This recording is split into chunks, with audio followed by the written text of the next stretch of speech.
Yo, how's it going? 1 second here. Let me get cozy.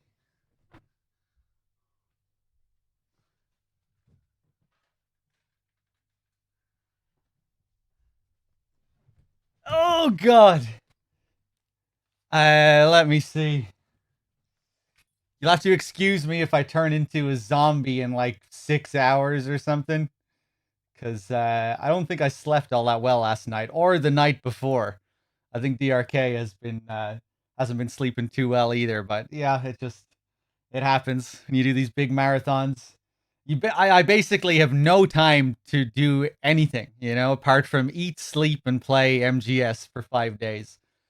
Once I stop streaming, once I get off from streaming a session, I have like an hour to do something before I feel like I need to sleep. And then I try and sleep, and it's a whole ordeal. And I'm waking up, and I'm falling back asleep, and I'm waking up, and I'm going to get a drink, and yeah, it takes its toll, man. And then I'm waking up and it's like, oh shit, better get something to eat quick, and it's just the stress of it. But then it's okay once you're actually streaming and you get warmed up. It's not so bad, but it is pretty stressful generally doing these marathons, but fun at the same time. Don't get me wrong.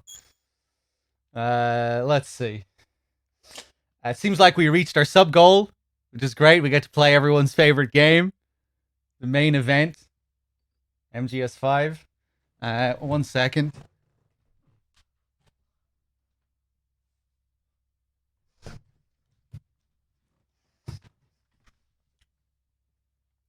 So I think we're coming up towards the end of Peace Walker. We just have a lot of tapes to go through. Maybe do some silly missions and shit. I'm assuming I have to do the date with Paz and Kaz. DRK probably didn't show those. How's it going, everyone? Hey, what's up, bad humans? Mr. Kane, Safi, how's it going? DRK was very adamant that he wanted to play the Phantom Pain Hospital. Really? Well, I'm not going to be. We're going to definitely be playing the start of Phantom Pain. Hold on. Are you just talking shit? I take it you're just talking shit. I thought you might have been serious because DRK genuinely does enjoy streaming MGS5. I think, even if he has an infamous relationship with that game. The MGS5 is DRK's main game. I think it's like it's such a huge part of his identity. I think his relationship with MGS5 is notorious.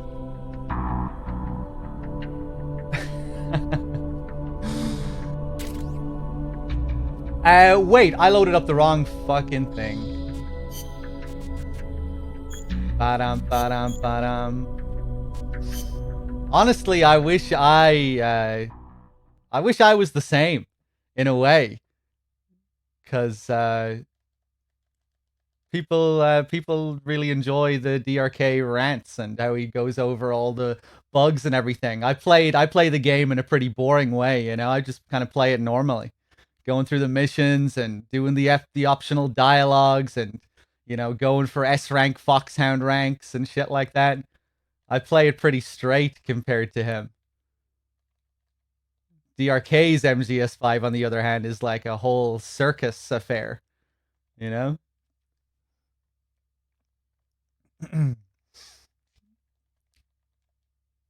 Or either that, or I wish I felt the same way about it, or I felt the opposite, where I just like really loved the game, so I could be the other side of the coin and counter it. But instead, I'm kind of like the edge of the coin.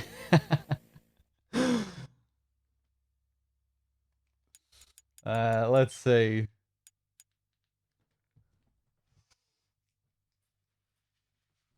Here we go. Here's our big boy save. Bam, bam, bam, bam, bam, bam.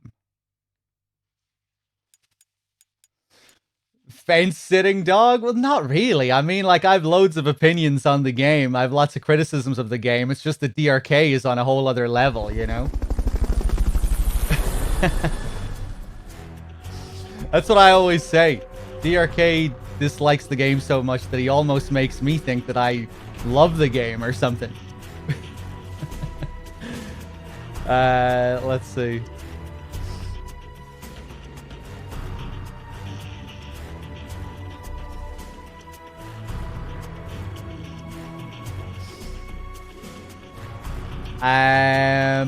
Right. I guess we'll continue Strangelove's tapes before we do anything else.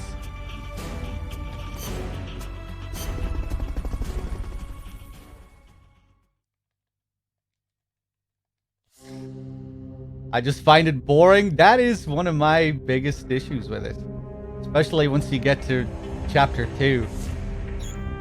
Or even towards the end of chapter 1. Just the mission diversity, man. That's what kills it. Bite-sized extraction missions and just not much going on in the missions that are of interest other than, you know, if you're going for mission tasks, the optional conversations. Wish there was more interesting stuff to find in the environment, you know, that's related to the story or something. The only reason to explore the environment is to grind for materials to build up your base. And yeah, when you've no real incentive to do that, especially for our big story runs.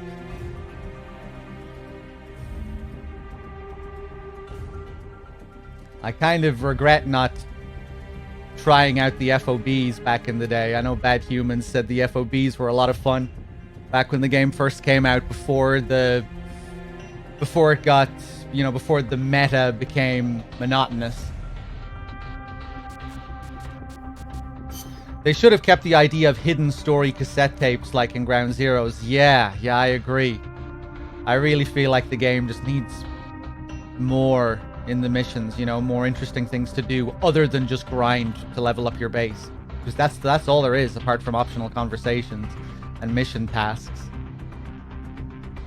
What I was thinking of doing for a playthrough of Phantom Pain was to do a playthrough where I try and go for all of the mission tasks in each mission in a row, while also trying to do an S rank and a Foxhound rank for each mission, and just see if I could do that like consistently, just as a way of making the gameplay more interesting, you know, so I'm not just going for just the main goal and that's it.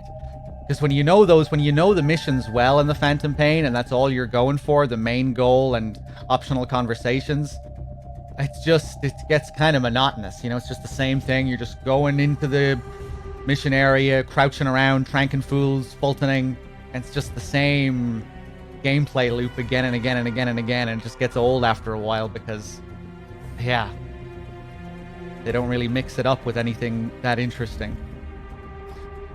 You can't see the mission task the first time. Well, I could look up the mission tasks, right? Because you can still complete all the mission tasks even if you can't see them. So I could look up what they are ahead of time.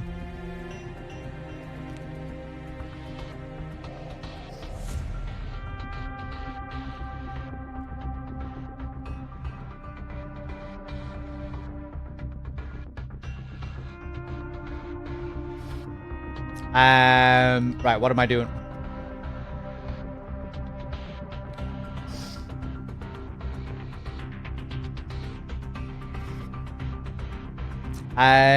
The last DRK was telling me, let's just spam through these. Oh, you actually have to listen to this one to unlock the next one. The need for AI, I think. Audio desync again. 1 second. Just let me refresh the card and that should sort that out. AI.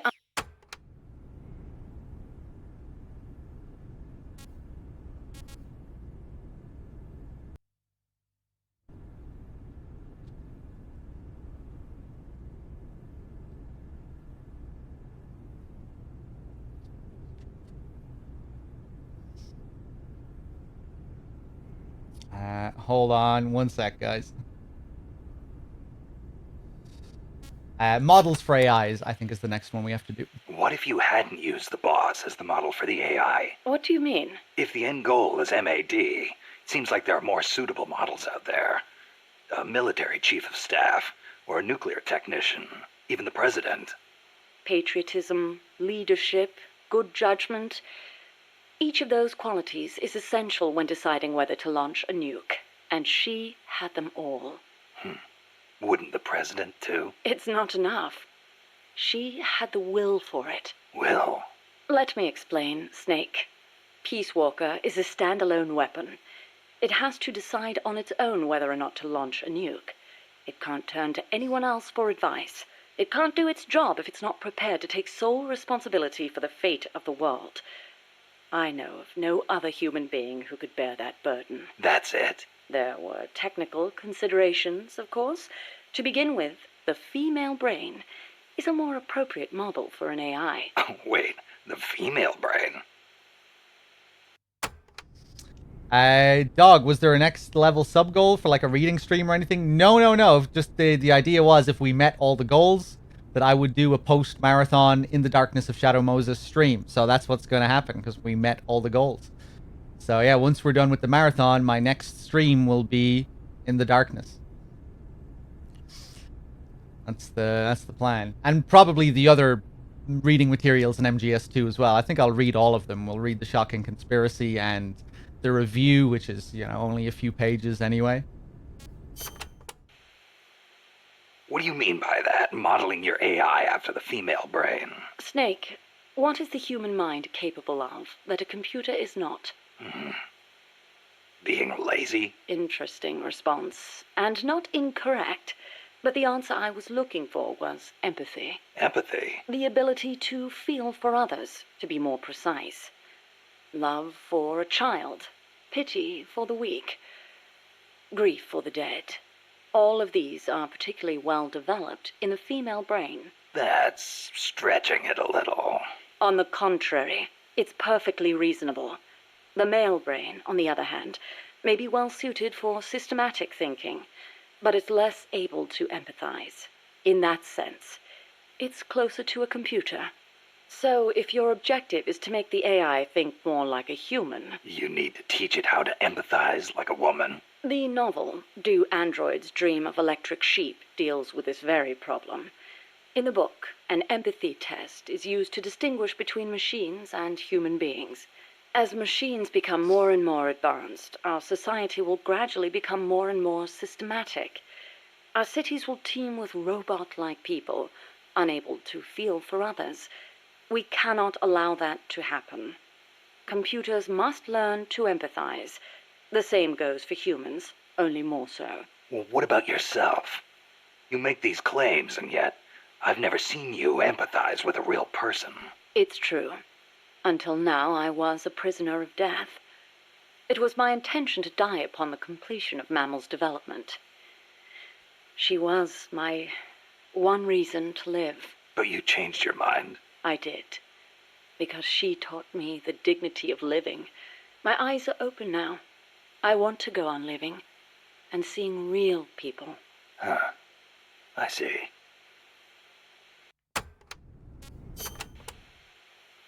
Is it really necessary to make machines think like humans? I think empathy would get in the way of making the decision to retaliate. I admit, human thought may not be fully compatible with level-headed decision-making. Then again, is there such a thing as non-human thought? The moment computers became so advanced that they could calculate faster than human beings, a new dream was born. Dream? If we can create a machine that can do advanced mathematics, why can't we create one that can think like a human? The 19th century author, Auguste Villiers L'Isle-Adam, wrote a book called Tomorrow's Eve, in which the protagonist fashions an artificial woman to serve as his ideal lover. I believe the idea of creating an intelligent being with our own hands is one of mankind's oldest dreams. So AI is a product of people's dreams, then? Not only AI, civilization itself is the process by which mankind gives form to its dreams. But not all dreams are pleasant. Some have expressed fears about non-human intelligence. Yeah, they want the benefits with none of the risks. Some fear that intelligent robots might rise up and rebel against their human masters, as portrayed by the Czech writer Karel Čapek in his Rossum's Universal Robots, or in the 1970 film Colossus, The Forbin Project, where intelligent supercomputers in the US and the Soviet Union join forces and plot to subjugate humanity. Isaac Asimov offered a specific solution to these fears with his 3 laws of robotics, which demonstrated that while robot intelligence is different from that of humans, the two can coexist. In order to endow computers with intelligence, we must first have a thorough understanding of what intelligence is, and that is where the need for a practical and feasible expert system arises. So what's an expert system? The AI housed within Peace Walker began development as such a system. An expert system is a type of proxy program by which a computer makes decisions as an expert would. The program, Mycin, for example, is a system that decides which kind of antibiotics to prescribe. The system asks the patient a series of questions to narrow down the range of appropriate drugs. So you program Peace Walker to prescribe live nuclear warheads instead of penicillin. What I realized, however, was that a simple expert system wasn't up to the task. You need more than expertise to launch a nuke. Indeed, expertise is a necessary prerequisite, but insufficient on its own. Deciding to launch a retaliatory strike requires consideration of a wider range of factors. In such a scenario, the entire global situation becomes the criterion for making a decision. Makes sense. You screw up the prescription and the whole world goes into anaphylactic shock. A weak AI that only has a limited range of knowledge upon which to base its decisions won't cut it. Therefore, I had the AI study the boss's thought patterns, thus creating a true expert system. A strong AI. You couldn't leave the world in the hands of something with anything less than absolute worldview. I could have built a simple expert system in no time at all. Say, how would you like a system that decides which guns you should equip according to the mission's parameters? I'll pass. I'm not going to leave my life up to somebody else's judgment. Especially not a machine.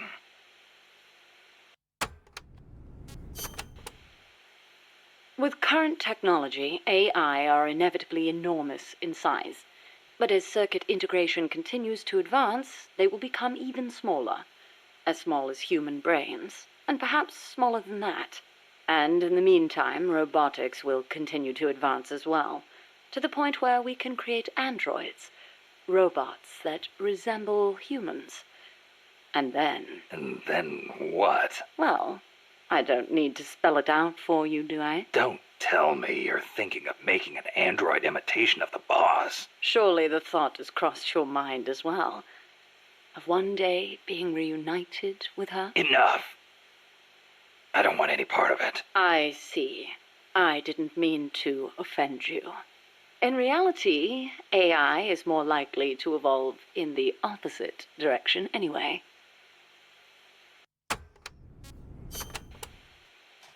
The opposite direction? What does that mean? More and more, AI are becoming systems that specialize in mass information processing, without human intelligence, thought, or emotion.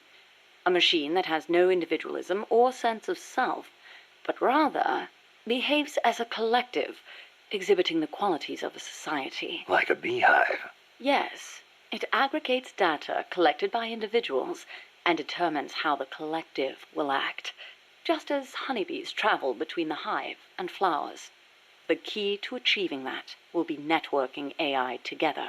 I don't know how to say this, but that kind of gives me the creeps. But if your goal is to control society, it's the better model to use. It lets you filter data, disseminate only what you want disseminated. Of course, I myself have no interest in an AI without a shred of life to it. Earlier, you called the mammal pod a butterfly. Not a pupa or a cocoon, but an imago. Yes, the AI that came before the mammal pod were works in progress. Works in progress. They were enough to keep the frame running, but not enough to make decisions about nuclear retaliation. They weren't quite complete. They were pupae.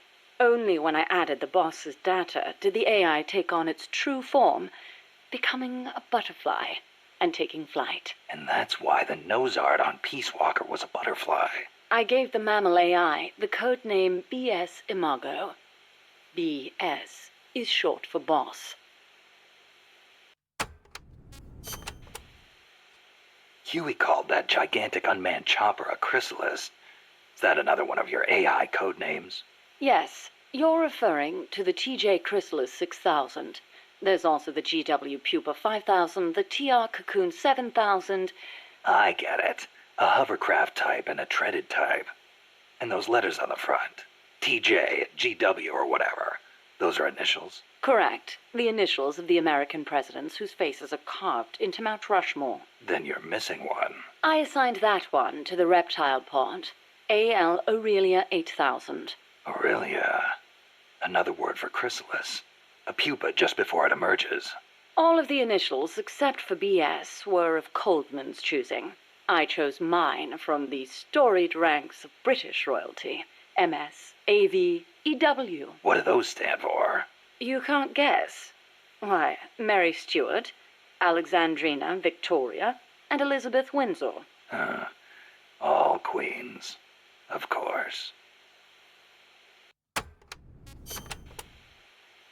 Are you familiar with the film 2001: A Space Odyssey? I've heard of it, but... Of course not. I didn't expect you to be cultured enough to appreciate such things. Yeah, thanks. Anyway... 2001 What a features an bitch. AI called HAL, a highly advanced system that controls an exploration spacecraft. It can converse with people, and even play chess. Huh. Now where have I heard that before? The way HAL was portrayed was truly superb. How so? HAL is given secret orders that not even the ship's captain knows about. Naturally, he's not allowed to divulge them to the crew. The stress of it causes HAL to crack. Crack. Go crazy. Though there are those who interpret it differently. One by one, HAL kills off the crew until the captain finally shuts it down. The film offers amazing insights into AI, their growth, their utility, their faults, and their fear of death. Well, you must have found it useful in your research then. Must you always be so utilitarian? It doesn't matter whether or not it's useful. What matters is that it inspired me. Then it was useful. Never mind.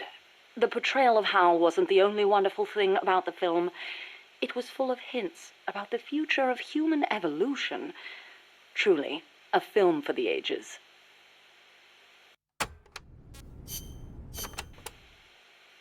Strangelove, when did you and the boss first meet? Did she ever tell you about what she saw in space? Yeah. I saw the same thing along with her. The Soviets beat America into space with Sputnik, and so America rushed to be first in manned spaceflight. NASA used her as their top secret guinea pig, launching her deep into the cold blackness of space. I took part in the project as a scientist. You were there with her? Yes. For a brief time. We were one and the same, she and I. We sought each other out, completed each other. Did you know that inside every woman there's a universe? And that we are able to sense this in each other? We connected because of our empathetic female brains. As time went on, I began to have doubts about offering such a noble soul as sacrifice. Why did she have to... The flight test was a narrow success, and she miraculously made it back alive. But her mind and body were horribly mangled, and there was nothing I could do for her. We were no longer one and the same. She went away, and I, having nothing else to live for, immersed myself in AI research, hoping that no one would ever have to make her sacrifice again. I never knew. It's not really worth knowing. We were ships passing in the night, that's all. Perhaps someday I'll tell you the long version, if you're interested.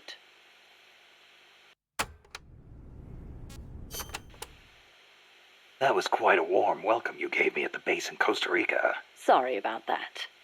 But I simply had to know. The boss's final act. Yes, by inputting her thoughts and actions into the AI, I was imbuing it with her mind.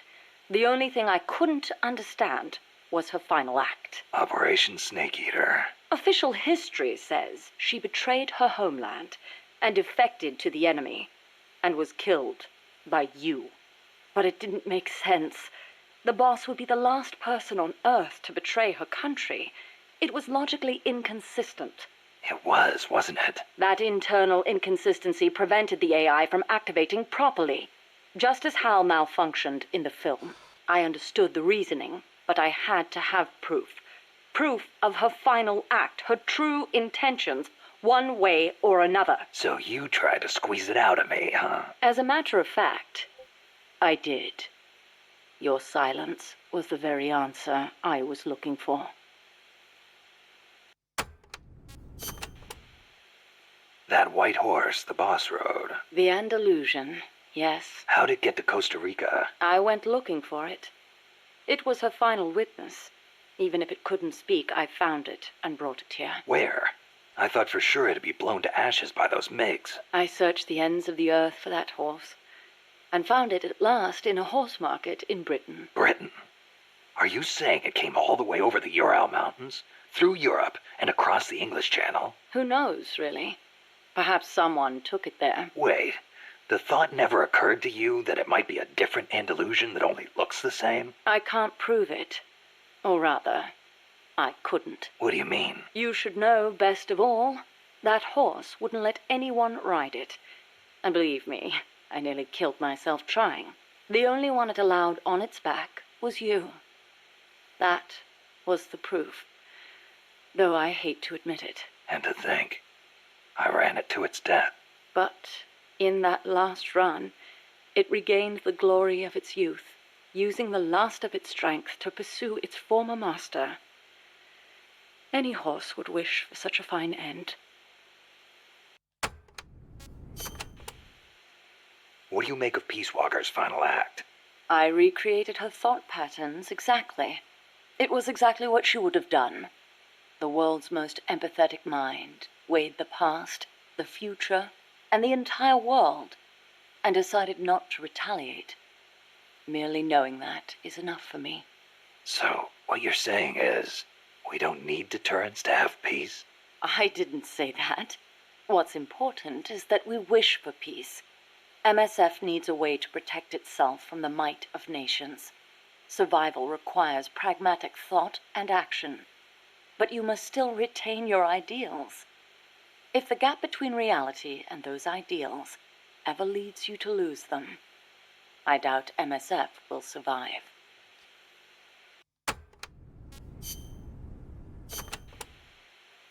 Strangelove. Is that a code name? No, just a nickname. Don't tell me you don't recognize it. From Kubrick's Dr. Strangelove, or How I Learned to Stop Worrying and Love the Bomb. It's a film that came out in 1964. A dark comedy about the absurdity of nuclear deterrence. You were in a movie? No, stupid. I got my nickname because of that movie. Why? Because you look like the doctor in the movie? No, that Dr. Strangelove was a man. So? Back when I was at ARPA, I kept a photo of the boss on my desk. I was totally engrossed in my research and showed no interest in the opposite sex. Plus, I had a photo of a woman on my desk. The fools around me turned it into a cruel taunt, calling me Strangelove. Even for a bunch of shut-ins who never went out to the cinema, that title seemed to ring true with them. Anyhow, in their eyes, homosexuality was something strange. They were incapable of seeing things outside the lens of their own standards. Being strange means you have your own unique point of view. I rather considered it an honor.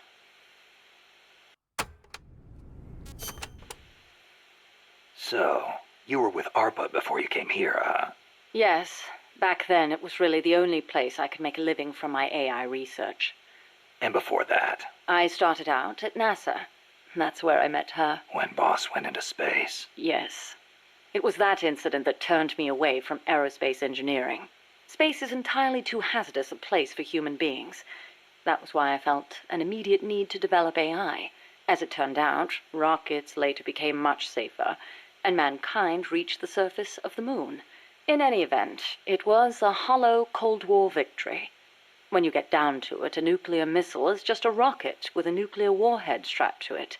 Thus, taking the initiative in the space race was tantamount to a military show of force. But the budgetary strain was too big for Washington or Moscow to handle. Yes, and then there was the Cuban Missile Crisis and the Vietnam War, and then came détente. Having leapt ahead of the Soviet Union with its moon landing, America shut down the Apollo program in '72. It was around then that ARPA was downsized and renamed DARPA, the D standing for Defense. With few prospects for continuing my AI research, Coldman's invitation was a godsend. It was also a chance to have them collect data on her. The end result being this mess. But we did learn something valuable from her. The nobility of peace. Why'd you agree to come here? To Mother Base? You intrigued me. Me? Hold on. You're not planning on modeling your next AI after me. Not a bad idea, but I have no intention of ever again attempting to transplant human thought into machines. Oh, that's a relief. You are the man who inherited the boss's will. You're gathering people around you, even now, shaping them, building a new organization. I'd like to see how it turns out. You're not planning to go back to AI research? I never said such a thing. Of course my work will continue. Here? In my eyes, the growth of MSF as an organization is analogous to the development of the nervous system. The way you become intertwined, stimulate each other, branch out in new directions, is really quite inspirational. Interesting way to put it. Of course, I intend to repay you for your hospitality. The fruits of my research will be at your disposal. Why not assign me to the R&D team? I promise you won't be disappointed.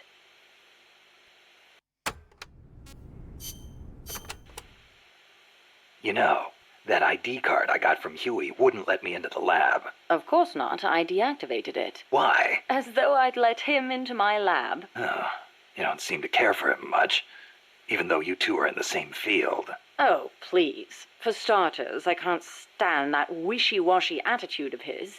If he's got something to say to me, he should be a man and come say it in person, not write some furtive letter. But if his card doesn't work, how's he supposed to... And another thing, the way he always demeans himself. Every other sentence begins with, I could be wrong, but...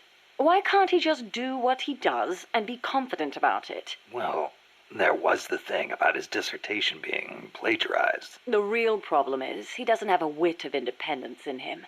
In Costa Rica, and even back at NASA, he was always following people around, asking if there was some way he could help. Why doesn't he stop his whining, take a stand, and face up to me? I think I know how he feels. And to top it all off, he seems to enjoy referring to himself by that nickname I gave him. I simply don't get it. How can he be so submissive? So, Huey was a nickname you gave him. That's right. I took it from the name of a drone in the science fiction film Silent Running. Drone? It's a type of worker robot. The way he follows people, just waiting for them to boss him around, is so similar. I couldn't help myself. Oh, it's an American film directed by Douglas Trumbull, the man who did the special effects for 2001: A Space Odyssey. Imagine that. A scientist who likes science fiction. And that's not all. There's more. He's a man. Hang on. I seem to remember you saying he should be more of a man. Yes. Well, he is an awfully good scientist. Without his reptile pod, my mammal pod wouldn't function, just as the cerebrum can't exist without the cerebellum and the brainstem. He did a fine job of designing it. I'll give him that. Huh. That sounded suspiciously like praise. It's merely an objective observation. I like people who possess the will to move forward. I have no time for those who refuse to take control of their lives. Until he does, My opinion remains the same. Really great tape. Vanessa Marshall is really good as Strangelove, I think. The absolute hypocrisy from Strangelove in that tape, though. You know, I don't know how he can be so submissive when she's talking about how he just accepted the nickname she gave him. She did the exact same thing. She was given a nickname and she accepted it. And she said, well, I considered it, an honor to have the name Strangelove. Being strange means you have your own point of view. Maybe Huey really liked his nickname and he also twisted it, so he could take pride in the nickname. You know, they called her Strangelove as a way to condescendingly demean her, and then they had their own meaning of what the word was. So, yeah, maybe Huey had his own interpretation of your nickname as well, you fucking bitch.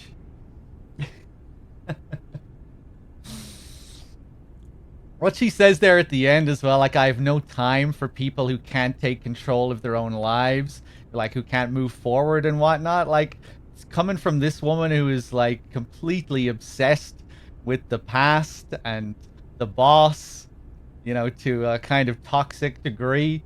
Kind of, that's a bit of an understatement. But, yeah, I don't know. I think maybe Strangelove is projecting a little bit onto Huey there. Somewhat. So, you and Cecile seem to be enjoying yourselves back at that lab. What are you insinuating? I only kept her because I didn't want our secret to be known. And the personal baths? You could have left her in there alone and locked the door from the outside. Yes, well, she seemed anxious, so I... Now, why would she be anxious? She was beautiful. I was only admiring her beauty. She was terrified. I never meant her any harm. She knew that. I know she did. But she felt like she was in enough danger to run away. No matter what I did, if Coltman found her, she would have been... You're right. The truth is, I wanted to save her. But not if it meant forestalling the completion of Mammal. So you made it easy for her to escape? Do you really think I am that soft? I'll admit security wasn't exactly tight. It wouldn't have been difficult for her to escape from the building. Seemed like she had a rougher time after she got out. At any rate, I never did anything to her to deserve any blame. Is that clear? Okay. I believe you.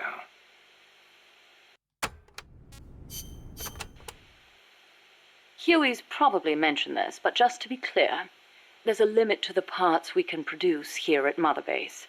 Therefore, I've built Zeke's AI using memory boards you pulled from other AI weapons. Will that work? In the human brain, individual functions are spread across multiple regions. The same is true of AI. Multiple parts sharing the same function interlink to strengthen that function. For example, the more sensor memory boards you have, the greater Zeke's search and detect capabilities will be. Install more movement boards, and you'll increase its mobility. Meaning the AI's capabilities change depending on how much memory we give it? Exactly. The more boards you install, the more powerful a function will be.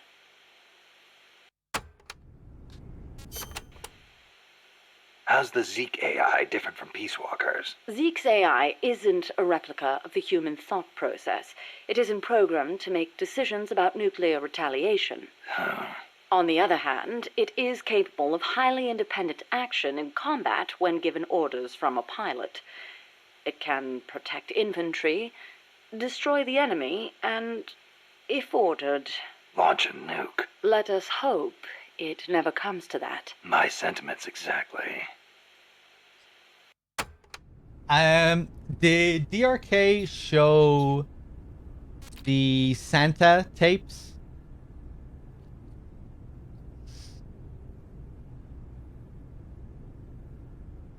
Does anyone know? Probably not.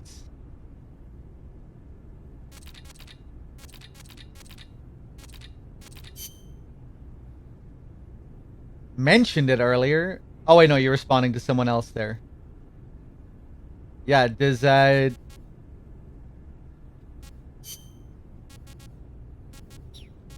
me see here.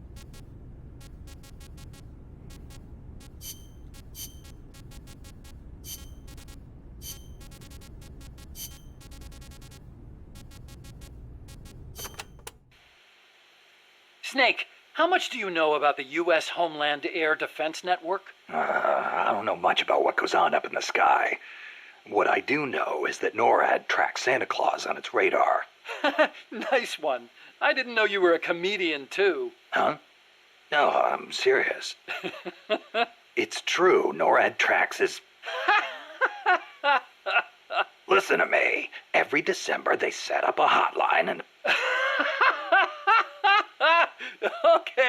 Okay, I get it. He's real, I tell ya. He used to bring me presents.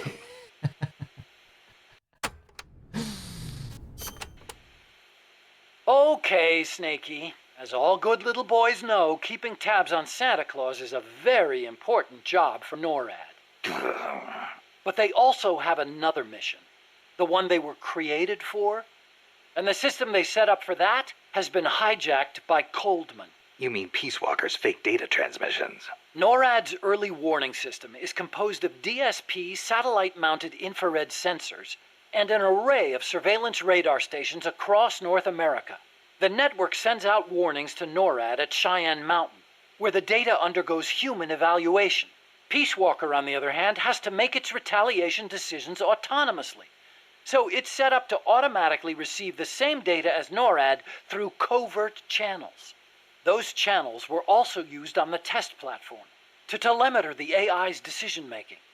Peace Walker reversed the system to transmit a fake warning about incoming nuclear missiles outside the usual exercise schedule. I mean, the system could have used better safeguarding. Nobody's going to argue with that. But cracking the AI? That seemed unimaginable. And you can see what happened.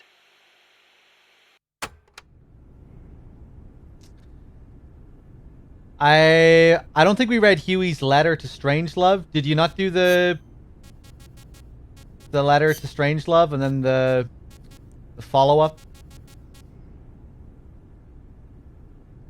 We have to do Strangelove's memories as well. Let's do that next. This is a pretty long segment. And then after this, I think we'll do the Paz diary. And then we'll do the second ending. And then maybe after that, I'm not sure if I'll do the Eva tapes. We'll see. I'll see how I feel. There are a lot of tapes to do at the end of the game, and it's kind of impossible to pace them out naturally. Let's do Strangelove's memories. How Strangelove met the boss. I'm about to leave for Costa Rica, a place completely unfamiliar to me, and on a top-secret mission for the CIA, no less. No guarantees I'll come back alive. Might even get rubbed out by the CIA itself. So I'm leaving behind this record. For her sake. For the boss's honor. Ever since I was a child, I've loved to look up at the night sky. I'd go outside after sunset and drink in the cold air. The moon, Venus, so many stars floating on the edge of infinity. In Manchester, it wasn't very often you saw the night sky in all its star-studded glory, but it was enough to stir a deep longing inside me. Even as others cowered beneath Nazi air raids, I was out there, watching the skies, dreaming of one day reaching the heavens. There were, of course, more practical concerns. My skin was incredibly sensitive. Even the slightest bit of sun would turn it an angry shade of red. Playing outside during the day was completely out of the question. Naturally, I hardly ever had a chance to play with other children my age. But I never felt lonely for it. Their way of thinking was irrational, making them simple, easy to predict. The boys would talk of tanks and aeroplanes and creepy, crawly bugs. The girls of pretty dresses, glass beads, and tea and cakes. Of boys they liked. I never had much to say on such matters. The curious thing is, adults really aren't all that different. They're simple, capricious, especially men. As they get older, their heads fill with thoughts of women and more women. Thankfully, I always did have a head for mathematics. When I was about 10, I'd visited Dr. Turing, who lived nearby. We'd sit and discuss mathematical logic. The lights were always on at his house, even in the dead of night. Theoretically, he'd say, there's no algorithm that a computing machine couldn't reproduce. Dr. Turing wasn't foolish like other men, although I didn't find out why until later, after he died. The time will come, he'd say, when computers will be able to think for themselves. That idea rocked me to my core. My aptitude for mathematics brought me closer to the stars. I breezed through school, then went to America for university. While I was studying at Caltech, NASA was established. I signed up in a heartbeat. I was a pretty good computer engineer at the time, and NASA needed skills like mine. The work was enjoyable. Even though I'd given up on going into space myself, it was a pleasure just being a part of it all. I was assigned to Project Mercury, America's effort to compete with the Soviets in manned spaceflight. 7 men were chosen as pilot candidates for the program, becoming heroes overnight. People called them the Mercury 7. The project made good progress, more or less. We had all the funds and materials we needed. After countless hours of analysis, we even had plans for something on par with Sputnik. We thought it'd only be a matter of time before we caught up with the Russians. They'd sent a dog into orbit and brought it back safely to Earth. But NASA top brass dismissed that success as a fluke. The Americans recovered their re-entry capsules at sea, but the only ocean bordering the Soviet Union is the Arctic, so their re-entry capsules had to make impact on land. A dog was one thing, but human spaceflight would still take some time, or so we thought. At the end of January 1961, we successfully put a chimpanzee named Ham into orbit. He returned to Earth as healthy as ever. NASA was giddy with success. It was then that a new woman showed up for duty. She was a backup pilot and advisor. She was beautiful, with blonde hair, strong mouth, and a steely gaze. But there was something else in those eyes, a twinkle of something warmer, of affection. It was the boss. She took one look at us in our revelry and murmured, "Savor this joy today, because tomorrow you'll have to face the truth." And she was right. The next day, our project schedule was accelerated.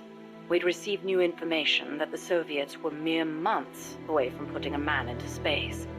The brass had misjudged the Russians. We couldn't afford to allow the shock of another Sputnik. Somehow, we had to get a man into space before the Russians did. It was an utterly impossible task. We'd only just put our first chimp up.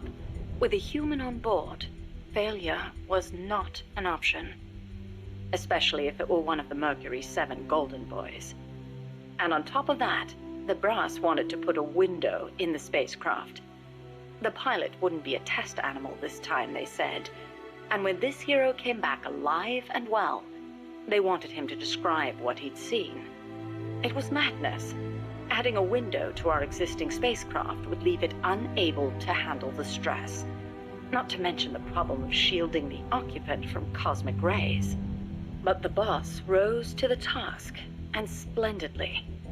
She claimed to be a layman when it came to space, but caught on keenly to new ideas and concepts. She was demanding, of herself and of others. She seemed rather cold-hearted at times, but I was smitten.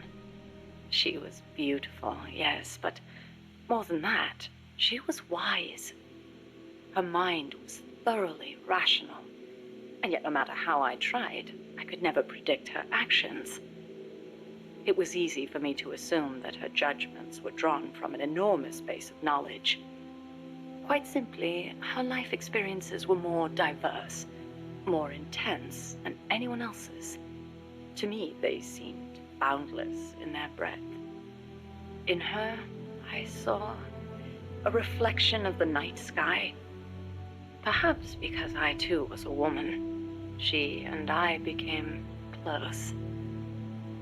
I couldn't go out in the sun, but she lit up my life. Her light was soft, like that of the moon. I was so happy.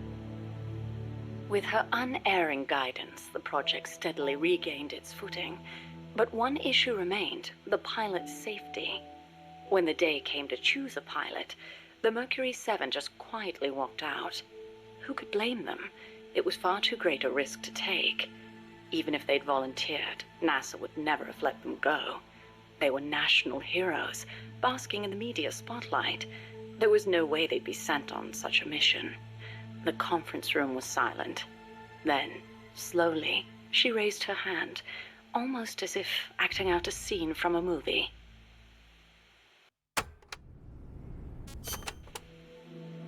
I spoke out against her going, submitting a report stating the ray shielding was inadequate. But the brass's response was brusque. She's already been exposed to a nuclear test in Nevada. She's the perfect candidate. It was completely irrational. Repeated exposure to radiation would only increase the danger. But the government was still reeling from the Soviet success with Sputnik. There was no hope of getting a rational response. They were simply too panicked. People can be so obtuse when it comes to things they can't see. I, however, understood all too well.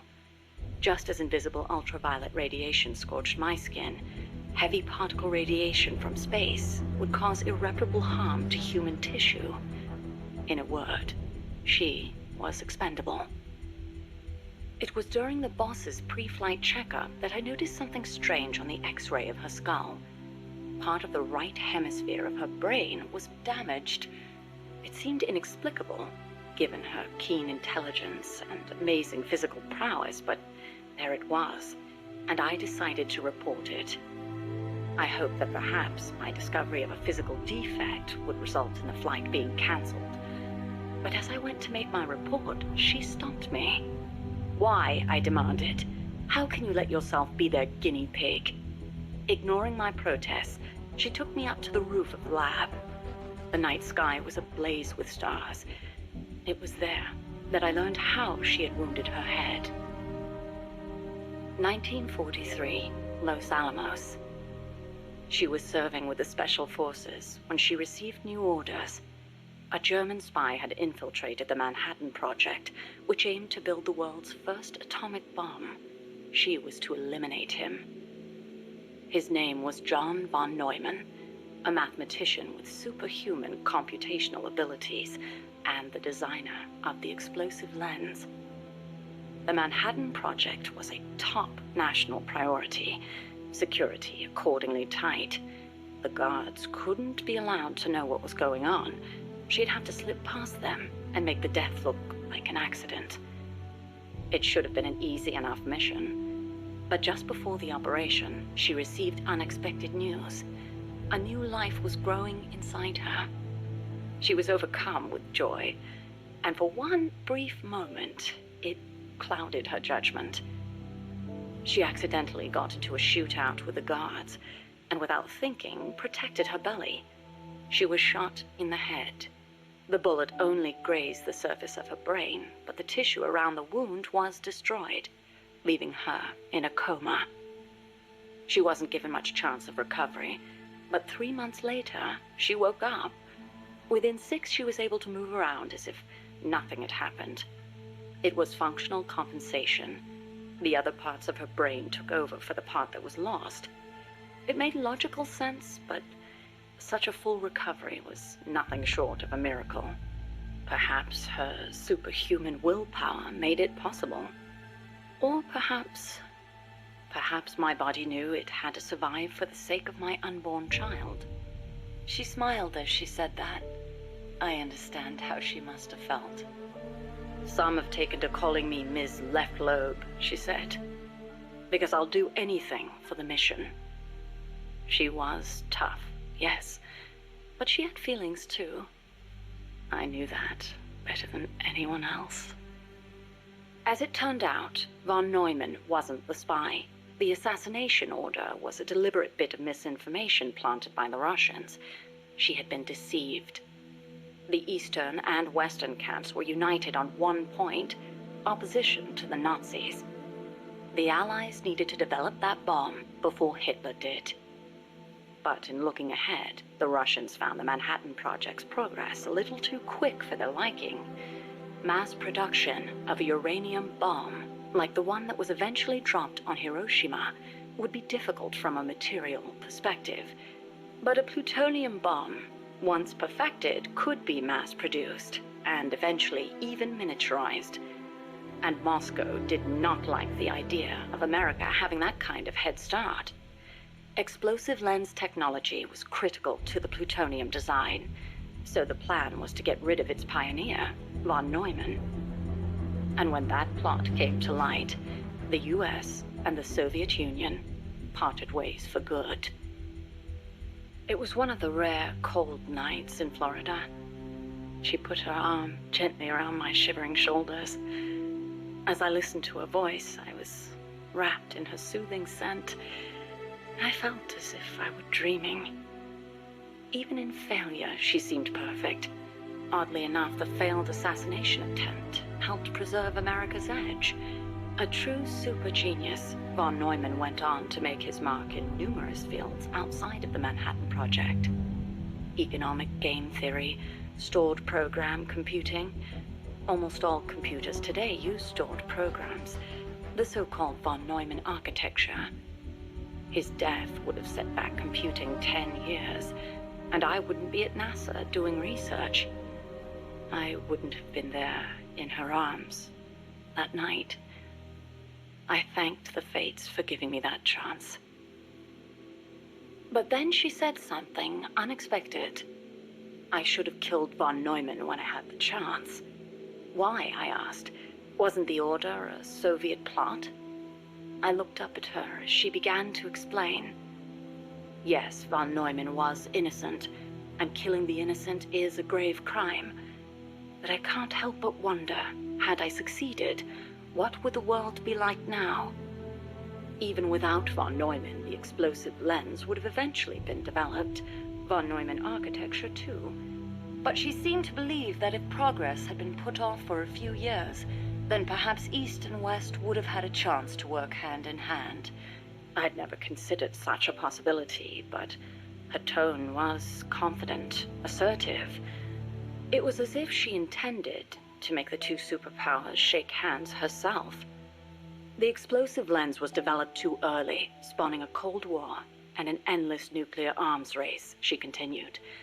That mission sprung from deceit, but maybe it was divine providence too. It was like she was speaking to her own child. Her large, warm hand was on my head. I failed the mission because I let the mother in me take over. I should have killed him, no matter how great the guilt. If I'd killed him, I might not have prevented Hiroshima, but maybe I could have saved everyone in Nagasaki. I looked up at her and saw her looking up too, up at the starry sky. Her face showed only deep remorse. It was as if she'd convinced herself that she alone was responsible for creating this twisted world. But that's no reason for you to sacrifice yourself for this. I knew I'd never dissuade her, and yet I still clung to hope. I know you're concerned, and I thank you, but I have to be loyal to the end. And then she smiled at me. Loyal to the end. Loyal to what? I asked. But she didn't answer. The days that followed were spent training tirelessly for our first space flight. The boss endured conditioning that tested the limits of human capability, and I supported her. Those were happy days. On April 12th, the spacecraft carrying the boss left the Earth's atmosphere. Although it was only 20 minutes of ballistic flight, it was nothing short of miraculous, considering how little time we'd had. The first human in space. We were ecstatic. Then something went wrong. The re-entry angle was slightly off, warping the outer hull. The cause was clear. It was the hastily constructed window we'd installed. Her capsule missed the projected splashdown point by a long shot. As we raced towards the capsule, a breaking news broadcast came over the radio. It was the news report of the successful launch of the Vostok rocket, piloted by the cosmonaut Yuri Gagarin. They'd beaten us into space by the slimmest of margins. When we arrived, the capsule had already disappeared beneath the waves. The boss was floating on the surface. I can't really recall what happened next. They told me later that I gave a strange scream and plunged into the sea, not caring whether my skin would burn. She didn't wake up. Her entire body was bruised, burnt, scorched by cosmic rays. It was a miracle she was still alive. Every day, propaganda boasting of the shining accomplishment flowed out of the Soviet Union. The hardest part was having to read the report the next morning from Izvestia, the Soviet governmental paper. Written there after the report were those legendary words of Major Gagarin: "The Earth is blue." The person who should have said those words, though, was incapacitated, confined to a bed. NASA opted to pretend the flight had never happened. The Soviets had orbited a man around the Earth and returned him safely. We'd barely managed to escape the atmosphere and achieve ballistic flight. Even worse, the pilot was horribly mangled and the spacecraft lost altogether. As they saw it, covering it up was the only alternative to seeing the nation's pride dealt yet another blow. I've been told military records show the boss was taking part in the Bay of Pigs incident at the time. They were that desperate to erase the whole affair. In the end, Alan Shepard's ballistic flight 1 month later became known as America's first spaceflight. Shepard's flight owed its success to insights earned through the boss's sacrifice. But to me, none of that mattered. I prayed day and night for her recovery, never leaving her side, not even for a moment. Then, as summer ended and the chill of winter approached, she spoke. "Give me water." I threw myself on her breast, and she embraced me. It was all I needed. I thought she would tell me about space, the true sky, where the stars don't twinkle. But the only thing she'd speak of was Earth, our home as she'd seen it from space. So fleeting, so irreplaceable. I was ashamed. I'd been enamored for so long with the sky that I never thought to look beneath my feet, at the ground upon which I stood. As soon as her rehab was over, she was gone. It happened without warning. No one informed me, and the higher-ups wouldn't say a word. It wasn't so strange or surprising, really. I simply assumed she was off to complete her next mission, because she was loyal to the end. Since then, I've devoted myself to researching artificial intelligence, so that no one will ever have to make her sacrifice again. No human being should be asked to take on a mission that dangerous. Next time, I'll be the light that shines on someone else. I still wonder why she opened up to me on that chilly night in Florida. That operation was top secret, even if it was all in the past. I like to think it was because she trusted me. But that's probably not the case. She wanted someone to listen. And I don't think that someone was me. Those faraway eyes, the tone of her voice, like she was talking to her own child. Those things made it clear that she was speaking to someone else. I found myself envying that someone. 4 years later, I learned of her death. A traitor's death, no less. She'd stolen an American nuke and defected to the Soviet Union, where she was killed by her former apprentice. Or so I was told. I refused to believe it. She'd never do such a thing. I could think of only two possibilities. Either she really was trying to bring East and West together, or she truly did want to be killed. She believed the world is not the way it's supposed to be, that it's been unbalanced by the tenuous peace offered of nuclear deterrence, and that she was to blame. Perhaps her death was an act of atonement. She was loyal to the end, to our world.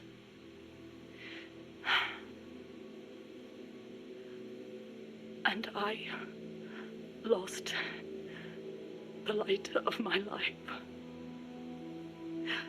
I now find myself victim to an incredibly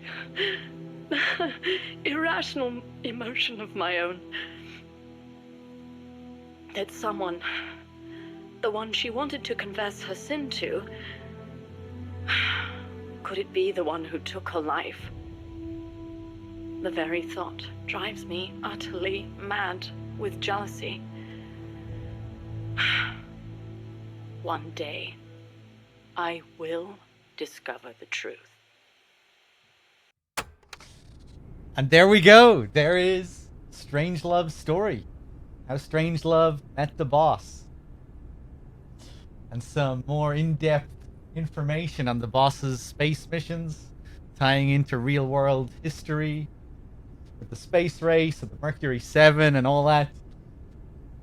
I have some issues with this game when it goes a bit too far with the boss, calling back to the boss, and these characters all obsessed with the boss. I don't really mind it so much during these Strangelove tapes, but during the Eva tapes, it just gets a little bit much. I like how we get more information on her mission to kill the Sorrow, and it's cool how that's what it builds up to.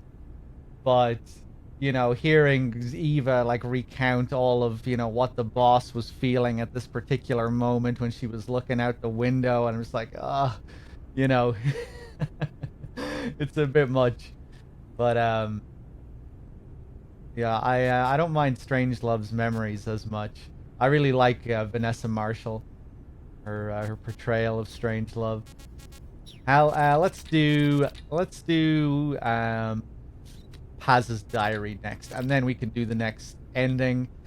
And then after the ending, maybe we'll do some dates with Paz, and then then we might move on to Ground Zeroes. Maybe I'll do Eva's tapes. 7 tapes here, they're pretty long.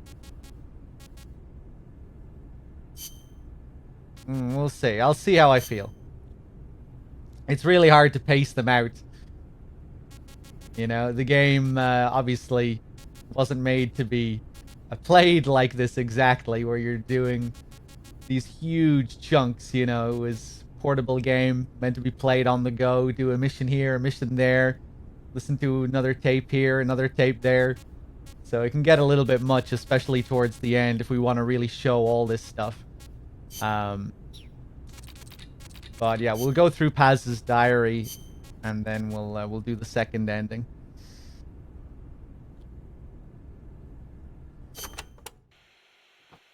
As of today, I will be living here at Mother Base. Now my real trial begins. Zadornov was paying my room, board, and tuition, but he has since been captured. I told the man that with no more money from the KGB, I could no longer afford school. He bought my story, and when I said I would be willing to work, he took pity on me and let me stay. For some reason, Miller really pled my case. That was helpful, but the man is still a fool. His men are no better. They think their training makes them strong, but that kind of strength is nothing in the face of true power. And better yet, they wait on me hand and foot, believing I am just a schoolgirl. Looks like I won't be working too hard after all. Just today, while scouting out the living quarters, I saw a group of them in the corner of the deck making a fuss. Going over for a look, I saw they were feeding a kitten. A bunch of grown hard men, and they're the ones acting like schoolgirls. Look, isn't he cute? What is wrong with them? Disgusted, I just nodded and smiled. I must stay in character after all. I indulged their chit-chat for a few moments. Then one of them asked me to give the thing a name. They had just taken it from its mother. I named it Nuke. I improvised some nonsense about how our compassion for living things can help prevent wars. The men gave me a little fish. I held it out in my palm, and the kitten happily ate it up.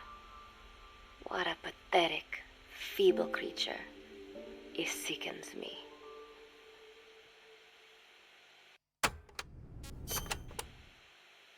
Today, Chico invited me to go fishing with the soldiers. I suppose finding one's own food does have its merit, but I prefer not to be involved in such a degrading task. And their prattling on about fishing being fun is nonsense. I'm not here to find playmates. Nevertheless, distasteful as it was, I went along in order to maintain my cover. Chico thrust a fishing pole into my hands, and we went up onto the deck where several soldiers had gathered. They welcomed us warmly. With so few women aboard Mother Base, I'm treated like a princess. No one suspects I am neither a teenager nor a student. It was nice and sunny, with a gentle breeze and waves. As I cast my line and waited for a bite, the soldiers began to ask me all sorts of questions. As always, I answered according to our predefined scenario, feigning a smile. As I sat there feeding them lies, the fish began to bite, and the soldiers began to focus on their prey. Chico had his bait stolen by a fish, and got so angry that he stood up and nearly fell into the sea. Everybody laughed. It almost made me want to join in too. At some point, I got a bite myself. The instant after I felt that first gentle tug, the fish yanked the line with astonishing strength, and I let out a cry of surprise. I thought he was going to be huge. It was my first time fishing, and I was a bit flustered, so the soldier beside me helped by supporting the pole from behind. "Reel it in," they shouted. I nodded, turning the handle as fast as I could. I wondered what kind of fish lived below the surface, and thought back to the deep sea dives I had to do as part of training. Those were difficult days, but I remember finding the multicolored fish gliding through the water incredibly soothing. After a hard fight, I pulled it up. To my surprise, it wasn't even half a vara, rather anticlimactic. But I wasn't doing it for fun, so I wasn't the least bit disappointed. Nuke was hovering nearby with an expectant look on his face, so I gave the fish to him. All in all, a thoroughly wasted day. Preparations are coming along nicely. No one suspects me of being the one to let Zadarnov out of his cell. Today, Amanda and I taught Cecile how to make gallo pinto. It is a simple home-cooked dish consisting of black frijoles mixed with arroz. It is well known throughout Central America, not just in Costa Rica, so it is no surprise that a Nica like Amanda would be good at making it. But I was raised in the States from a very young age, and could hardly even remember my mother's gallo pinto. Having to make chit-chat with that clueless bird lover and the so-called revolutionary was excruciating. And, clueless or not, I will need to be especially careful around Cecile, the one who actually recorded that tape. Thankfully, Miller and his men seem to believe I mistook the tape I found for one my friend made. In any case, one can never be too careful. Anyway, the three of us minced garlic and herbs, then cooked them in a pot with frijoles we'd soaked overnight. While waiting for them to cook, we sautéed onions and arroz in a frying pan. Cecile worked the frying pan according to Amanda's directions, but seemed a bit glum. She does have a knack for cooking, though. She is French, after all. We added water to the pan and watched the arroz begin to steam. While we waited, Amanda shared memories of her mother with us. They had been separated because of Somoza, but the taste of her mother's cooking was still fresh in her mind. When the frijoles were ready, we drained the water, stir-frying them with the rest of the vegetables. Quite a complicated process for home cooking. Nonetheless, it kept them occupied. The longer we sat and talked, the greater the chance of my arousing their suspicions. With women, it is not enough to just bat your eyelashes and giggle. It takes a lot of effort to divert attention. When the arroz was done cooking, we folded it into the frijoles and added salsa, stirring the mixture as it simmered. At this point, for some reason, the conversation turned to romance. Why does it have to be that way whenever women get together and chat? Cecile fancies herself to be well-versed in such matters, and gave Amanda all sorts of advice. It was harmless enough, until, to my irritation, she began pestering me whether there was anybody I liked. Not right now, I said, trying to dodge the question. But she pressed on. It's Snake, isn't it? I gritted my teeth and played it coy. Maybe. Cecile nodded and giggled. He is pretty sexy, isn't he? What a ditz! It's all I can manage to just survive. The thought of romance has never once crossed my mind. I have no interest in that kind of man. Soon enough, a rich aroma began to fill the room. The gallo pinto was ready. New came over and rubbed up against our legs, looking for a handout. Unfortunately, it was not the kind of food a cat would like. We let a few of the soldiers have a bite, and then headed off to the mess hall. The home-cooked flavor we'd achieved was a big hit with the men of MSF. Not that we are trying to impress them or anything. Even I could manage a dish like that. Snake enjoyed it too. Let me make this absolutely clear. I have no interest in that man.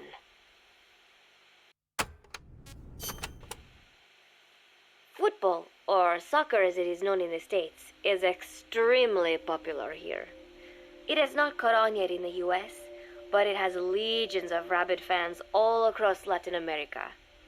These fans can get so rowdy that it is commonly believed El Salvador and Honduras went to war in 1969 over scuffles in a soccer match. In reality, tensions between the two countries were already high. The match was merely one of the sparks that set them off. But these people are so passionate about this sport that the story seems plausible. Predictably, many of the soldiers here are fans. They have apparently divided themselves into Costa Rican and Nicaraguan teams and started playing each other. To play, you need a ball and 2 goals. The R&D team built and set up simple goals on the deck. I had absolutely no interest, but Chico insisted that I come and watch. It was not a proper match by any means. The pitch was not even regulation size, but the players and spectators alike got pretty excited. They banged empty cans and shouted cheers through the handmade megaphones. It almost felt like carnival. Huey, the referee, blew a whistle to start the match. The soldiers' training has left them in excellent physical shape, but they lacked the honed skills of professionals and their play was quite rough. Midway through, one of the men collided with another. They started shouting at one another, but Huey stepped in. I thought we had forsaken our countries, become one with the earth, he said, quoting Snake. We're not competing for national pride here, and we are not fighting for the good of any one country. This is not a war. Soccer is a peaceful sport, am I right? The soldiers nodded. They know the pain of war, and they share Snake's vision. Perhaps that is why all this resonates with them. Team Costa Rica was down a man, and somehow I was picked to fill in. Costa Rica had the advantage up until that point. I suppose Huey wanted to keep it balanced. The soldiers agreed with Huey's call. Maybe the Costa Rican players felt an even matchup would be more fun too. I could not be bothered to run at first, but chasing the ball out there in the hot sun, I was soon drenched in sweat. Before long, I found myself actively seeking out the ball, partially out of desperation. I picked up a loose ball deep on the opponent's side of the field. Even though he's Nicaraguan, Chico cheered me on, yelling, "Go for it, shoot!" I launched the ball as hard as I could, only to have it blocked by the keeper. Disappointment only increased my determination. In the end, I didn't score a single goal, and Costa Rica gave up its lead. It was really close, though. We congratulated each other on a good match and sprawled out in the shade on the deck, exhausted. The ocean breeze felt so nice on my sun-soaked body. Nuke came over. It is one of his favorite spots, and stretched out next to me. And together, we watched fluffy white clouds drift lazily across the clear blue sky. It was lovely out today, so I decided to sun myself in a lounge chair up on the deck when Strangelove came up to me. Despite the heat, she was in her usual long sleeves and pants. I waved at her. She looked away and mumbled, "Hello there. Fancy meeting you here." I asked if she needed anything, feeling her eyes creeping up and down my body like she was savoring it. Finally, she swallowed and said, "You have such beautiful skin." Bewildered, I shook my head and said, "No, not at all. I had heard rumors that she was a lesbian, but she couldn't be after me, could she?" She continued to stare and said, "No, it is beautiful, but you must not let yourself get so tanned." And then she took my hand in hers. "What is wrong with a little sun?" I asked, trying to cut the conversation short. But she shook her head violently. "No, you mustn't. A young lady should take better care of her skin." She was acting strangely now, as if aroused. She lectured me on the perils of tanning, how it ages skin, causing wrinkles and spots, and in the worst cases, even skin cancer. I knew already that tanning could cause spots, but I thought only pale-skinned Anglo-Saxons had to deal with that. Having a scientist tell me it causes aging, though, that spooked me a little. If I am to keep playing the teenager, I will have to start paying more attention to my skin. Sensing my anxiety, she took a small tube from her pocket. She said it was the sunscreen she always used. She told me to keep it. I didn't know what to say. I was more than happy to take it, but exactly what were her intentions? Was she merely being nice? Or is she really into me? Either way, there was no reason to refuse, I suppose. I have undergone training. An out-of-shape woman does not pose any real threat to me. Having power means not being afraid. It is the same on a global scale. A country with nukes can dictate terms to a country without them. I thanked her and took the tube. Then she offered to put some on for me. She squirted some lotion onto her fingers and began rolling it into my chest. It happened so suddenly, and I was so taken aback that I did not even think to protest. She caressed my stomach with her long white fingers, then slid them upwards between my bikini-clad breasts. "What? Wait," I sputtered as her moist eyes met mine. She was beautiful. Somehow, I found myself captivated by this woman more than 10 years my elder. "Hold still," she whispered in my ear. I nodded silently, unable to refuse. My body went limp, motionless, as if in a trance. Gently, carefully, she rubbed the lotion all over my entire body. I shouldn't have enjoyed it, and yet I could not help myself. For a moment, I was spellbound. That woman is dangerous. I had better watch myself.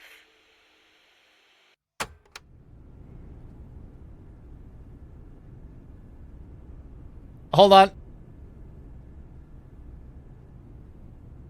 Okay. We can continue. Protecting one's health is an important part of any agent's job. But despite my best efforts, I have caught a cold. Now that I think about it, Mother Base's numbers are on the rise, with soldiers coming from all different places and backgrounds. It is no wonder then that sooner or later someone would bring in a virus. That said, what I have got is just a common cold. The medical team said I'd need a few days rest, so I've been restricted to my room and put on bed rest. I thought I'd gotten used to not having anyone around to relate to, but at times like these, being alone is just miserable. All I could do is lay there and stroke Nuke's back, trying to take my mind off how bad I felt. Nuke just sat there, not making a sound. But I did have visitors. Amanda and Chico, Huey, Cecile, Miller, and a few of the soldiers I've become relatively close to. Amanda made me a soup with herbs she said were good for a cold. Miller told me to take it easy. I will sing you a lullaby, he said, then broke out a guitar and sang some incomprehensible song in Japanese. I did not need to understand the lyrics to know he is an awful singer. Then he said, "You know what is good for a cold? Suppositories. Here, I'll show you." He began to take off his pants, so I threw my tissue box at him to make him go away. Then Strangelove showed up, saying she had some miracle Indian cure. "It has got eucalyptus extract," she said. "It works best if you rub it into your chest." And then she tried to take off my nightshirt. I whacked her with my pillow, and I got rid of her. Chico brought me a little flower in a cup. It had been growing in a little bit of earth that probably found its way on board stuck to something else. "I found this on the deck. Here, you can have it." He tried to act nonchalant, but I am pretty sure he's got a crush on me. None of them understand. If they thought these little visits would cheer me up, they were wrong. Tonight, Snake himself came to my room. Like the rest, he believes I am just a schoolgirl and treats me as such. "Why did you abandon your country?" I asked him. "Why create the MSF?" Of course, I knew the answers already, but I wanted to hear it from him. As I had imagined, he was not exactly forthcoming. All he would say is that his country abandoned him because all he could do was fight, and that is why he needed the MSF, because that is all he is any good for. Then he said, "Fighting is the only thing I understand, but that does not mean I have got a grudge against those who believe in peace. I am not one of them, and I do not believe in peace. Conflict is in man's nature. We fight our enemies in order to survive." Maybe we are not so different after all, he and I. But that is exactly why I'm going to have to kill him, or else he will have to kill me. When I stop and think about this wretched existence, being killed by a man like that suddenly does not seem like such a bad thing.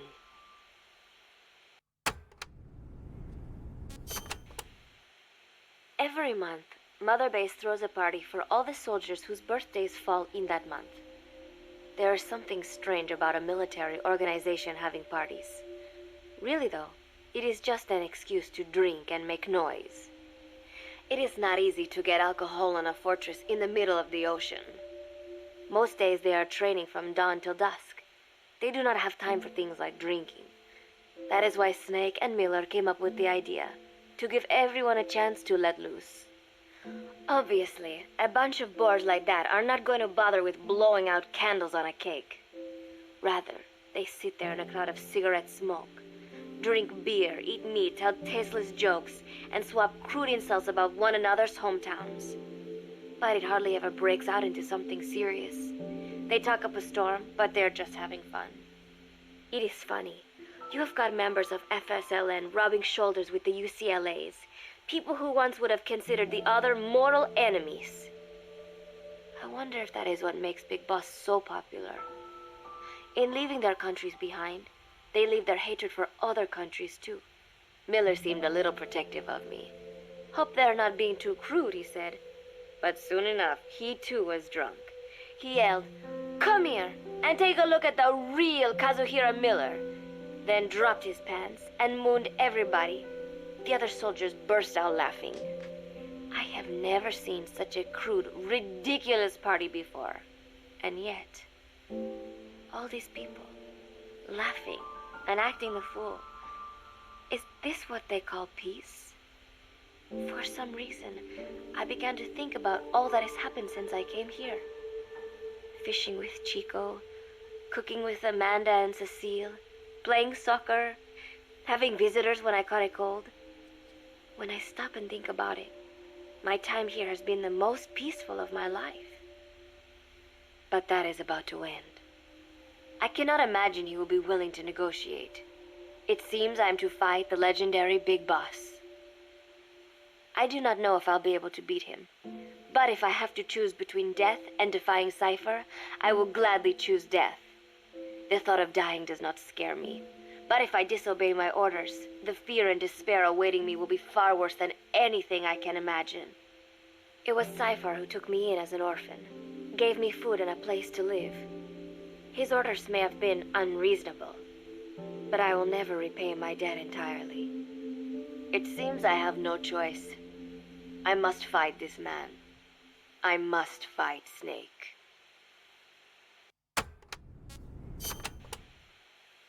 Juno Miller, Snake's right-hand man, apparently has got at least one serious weakness. He is an insatiable womanizer. He does not bother me, most likely because he considers teenagers off-limits. But he has hit on every single one of the few female soldiers here at Mother Base. They ought to be telling him where to stick it, but end up falling for it so easily. I think some of it stems from the fact that he is actually not that bad looking. Anyway, today, that nasty habit got him in trouble. He and Snake got into one of their rare fights, and I was there to see it. They burst out of the showers, completely naked, trading punches. I am no child. The sight of a naked man does not make me blush, but this was something else. Maybe this'll teach you, Snake yelled as he slammed his fists into Miller's chest. I heard later that apparently he had been two-timing someone, and that same someone had gone to Snake with her troubles. As I see it, it is her own fault for letting herself be deceived like that. If she is too dumb to see through Miller's lies, then she got what she deserved. But this was not the first time it had happened, or the second, and Snake read Miller the riot act. Miller argued back, and what began as a shouting match turned into a fist fight. "You son of a bitch," Miller yelled as he swung. "Not bad," said Snake, smiling, "but not good enough." And then he was back on the offensive. They had already been at it pretty hard in the showers, and their bodies were covered with bruises. Both of these men had been trained for war, their bodies deadly weapons. They were each bleeding from a dozen places. All this from a fist fight. Even so, it was far less gruesome than if they had given it their all. It was obvious that one of them would be dead were they fighting for real. Miller took another swing, yelling, "Try this then!" Snake parried, then responded in kind, but I could tell he was not aiming for anything vital. "You are one tough bastard, boss," Miller muttered. A smile crept across his face as he caught his breath. And then they went right on fighting. Blood and sweat flew off their glistening bodies. It was combat without hatred or hostile intent. I had never seen violence like this before. And yet, it was more than just a friendly tussle. They were utilizing every technique they knew. It was not a sporting match. They were not playing by the rules.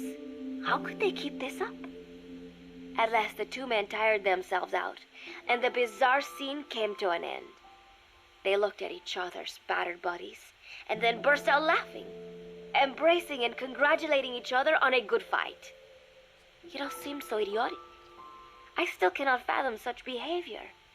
But somehow, I got the sense that for all his womanizing, Miller really only trusted one person, and that was Snake. There was no way I could ever come between the two of them, and at that thought, I began to feel as if I had lost. All of Mother Base is preparing for a festival. Since Snake and his soldiers spend so much time fighting, they are setting aside one day a year for peace and relaxation. I do not know all the details, but apparently that is what Snake and Miller decided. These soldiers loved the idea, of course. There is so little fun to be had here that everybody looks forward to events like these. That is all well and good, but somehow I got roped into getting on stage. Come on, we even both have peace in our name, said Miller. And Zadarnov, that old Ruski's name, has something to do with peace too, right? Hey, as long as we're having a day of peace, we ought to get an act together. The 3-piece band. I thought he was joking. He then proceeded to share his idea without bothering to check with me. And now, I am slated to sing. Apparently, he had heard me on the deck one day, and since then he's wanted to form a band. Everybody's looking forward to it, so there is no way for me to back out now. I've never done anything like this, but it does feel kind of nice to know that people are looking forward to it. I mean, it cannot be any worse than Miller's singing, but modifications to Zeke are already finalized, and I must complete my mission. Betray Cypher now, and I will face a fate far worse than death. Still, there's no need to put things in motion just yet. What difference would it make to just wait a little while longer? A whole day of peace. The mission can wait until after that. Can it not? I know I am only delaying the inevitable. When the day comes, one of us will have to die. Snake or me. But still, if I could just come up with some way to stall Cypher, at least until our day of peace. When did I start having thoughts like this?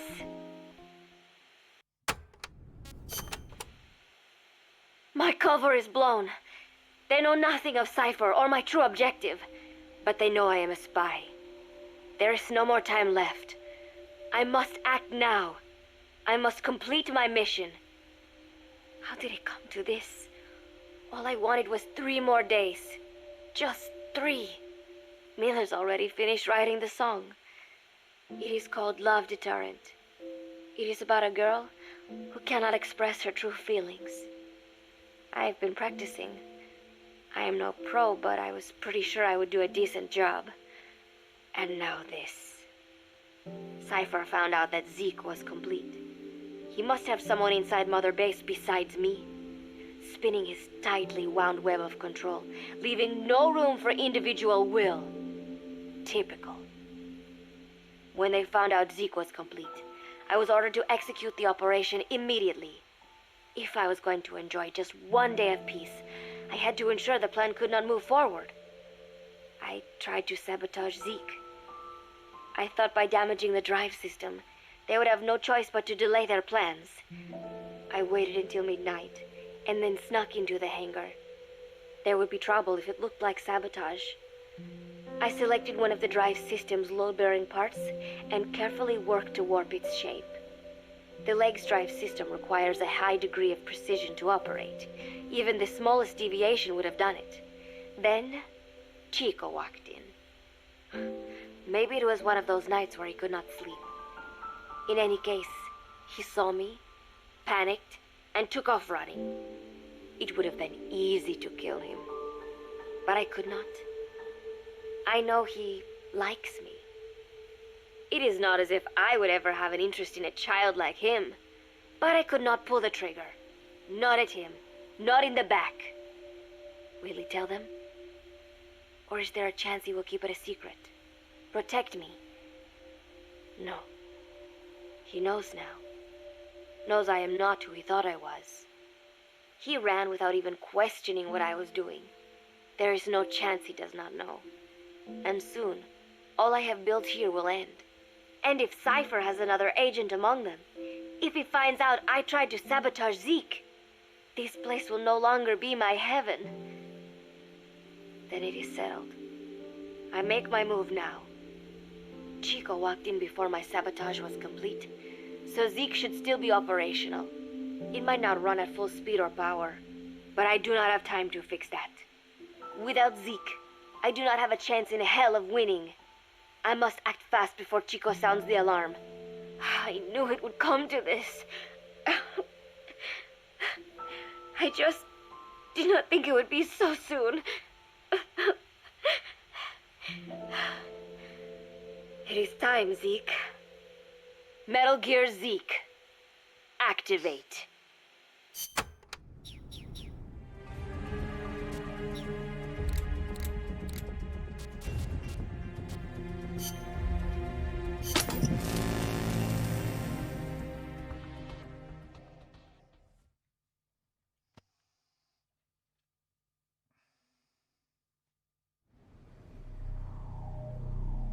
Big Boss!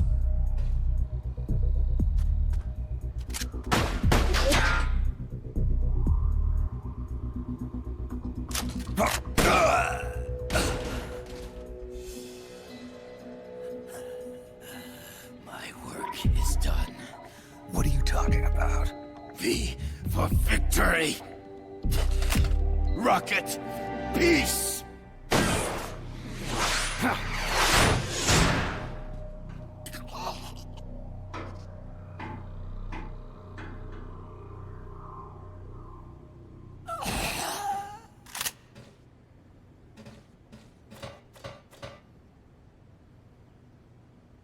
Kaz, I found Zadornov. I had to kill him. Huh. So much for a fugitive. Something's not right here. I'm thinking he had a friend. Someone inside MSF. Huh? What's going on? It's Zeke. It's moving. What? There's somebody inside. I can see them. Snake, get up here. Pronto!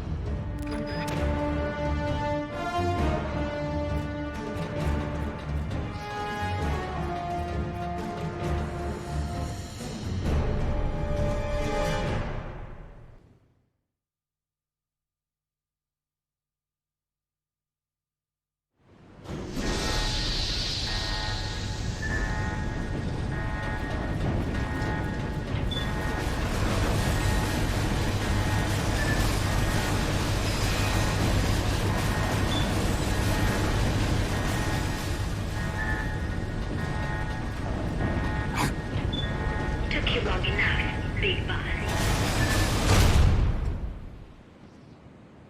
Boss. Get down from there before you hurt somebody. Maybe I want to hurt somebody. What's going on? She's not herself. Oh, I am myself, all right. My true self.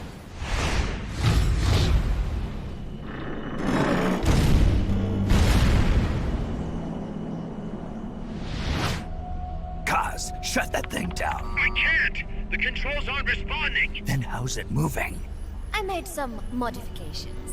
This machine was meant to have a human pilot. Modifications? Kaz, what are you... Never thought I'd be into machines, huh? Then Zadornov's escape was a diversion. Kaz, what are you doing? I'm taking it back. Taking it back? Where? To our leaders. To Cypher. Cypher? This weapon is Cypher's creation. Paz, get down from there! Do not call me that. I am Pacifica Ocean.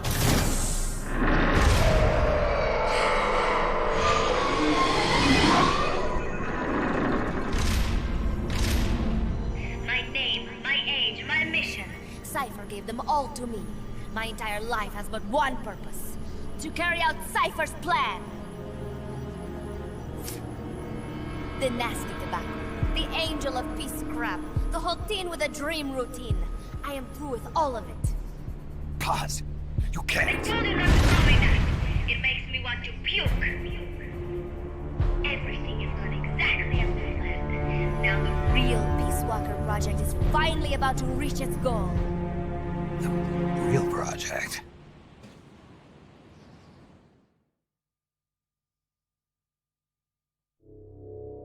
Once upon a time, there were two young men who idolized a hero called the Boss.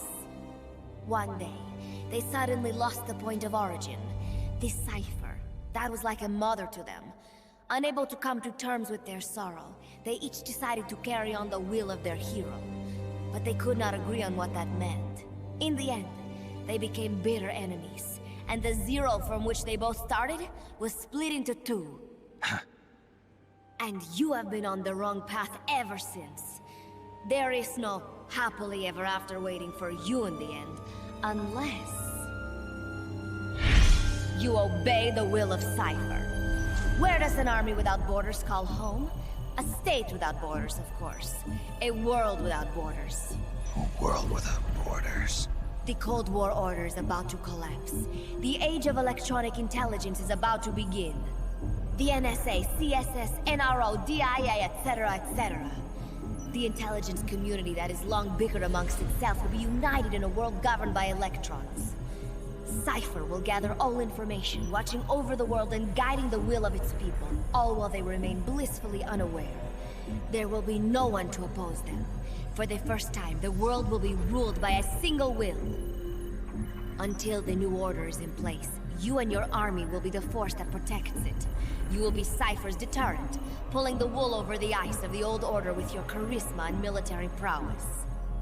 Accept our offer, and we will allow you to retain control of MSF and Zeke. That's an offer.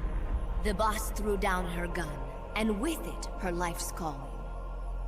You, her disciple, have never been able to do that. You are too afraid to let go. I was made to fight. I am a gun. Is that so? Then what do you call this? Is it a gun too? You are a lousy liar. Admit it. This thing is a monstrosity. A product of your own fear. But not Cypher. Cypher thought of something different. Cypher's going to control guns. Control guns? That is right. Not deter. Control. It is the ultimate approach to the illusion of peace. Control power. You're gonna be disappointed. Then we are done. Thank you for playing. Better luck next time. The offer is rescinded. And now the ultimatum. Zeke is already in nuclear strike mode.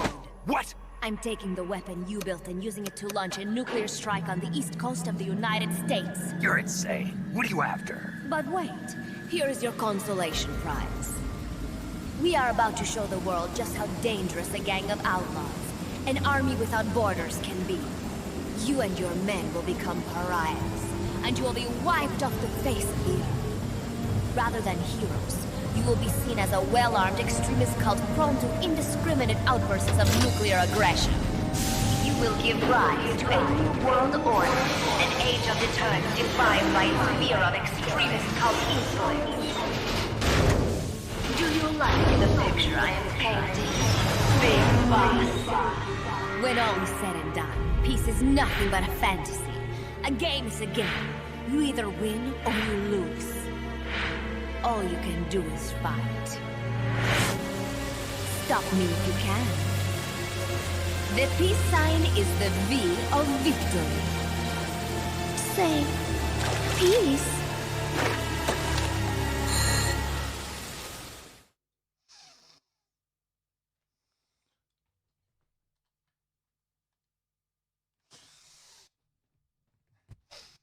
Let's do it. Who's ready for some J-pop? What am I doing? Main off. Zeke battle.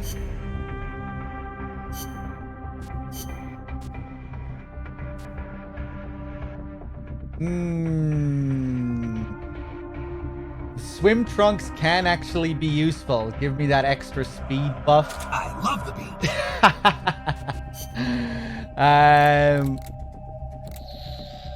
I think I'll tone down some of my weapons. We'll go for a rank 2 Gustav. Oh, of course, no. With the briefs, I can only carry one fucking launcher anyway, right? Yeah. Maybe I'll just go for one rank 3.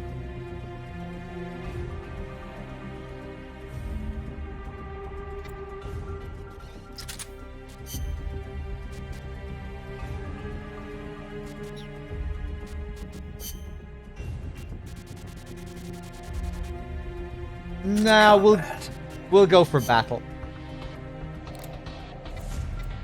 We'll bring the Gustav down to a rank 2.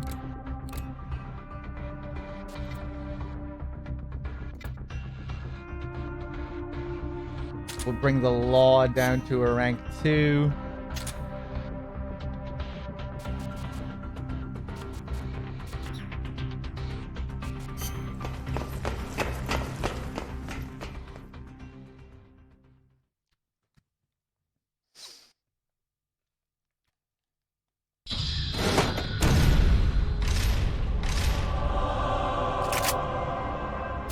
She's gonna launch a nuke. Snake, we've got to stop her. Whatever it takes. Awaiting your orders. Stop me if you can. Here we go.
Ah!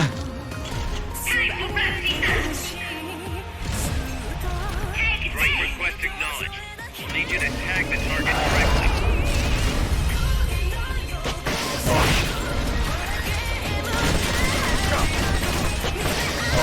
First, make sure you're safe by pressing up against the wall. Then use the L1 button to locate the enemy's position and...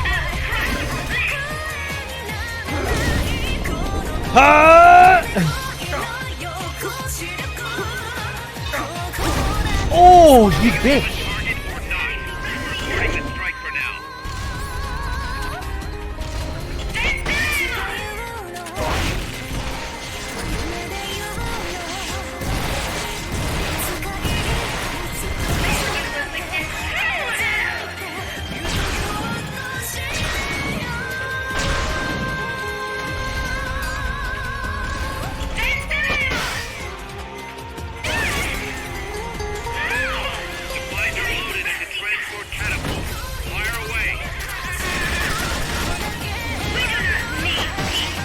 Oh, here we go.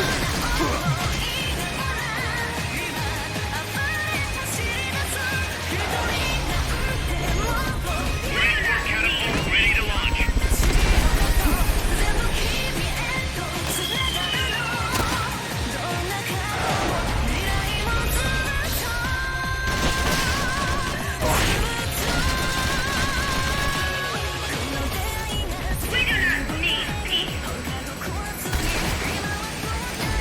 Oh, fuck. I thought I was safe there. I think if you're right behind this, you're safe.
Nice.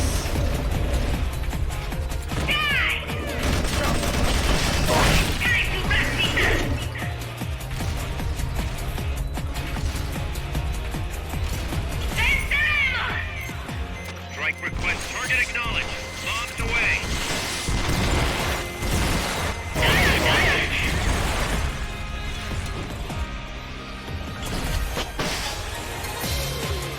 It's not over yet!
gun platform.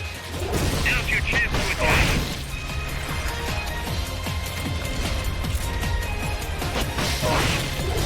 Rank 1 weapons probably would have been fairer.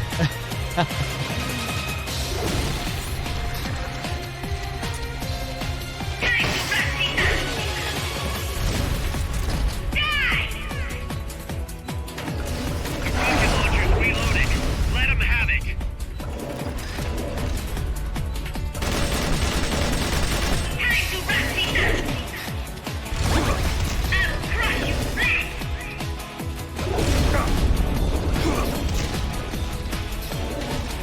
Anti-ship missile is loaded and ready to launch.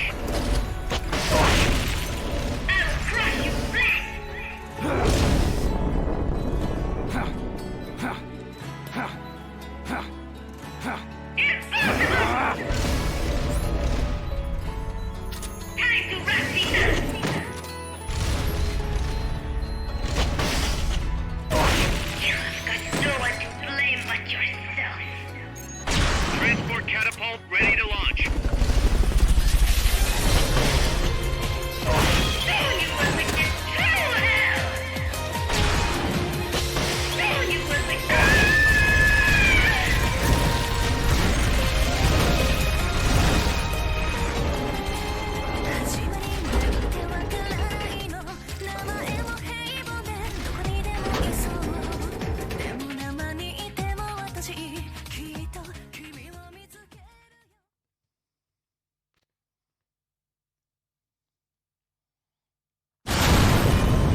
It is no use.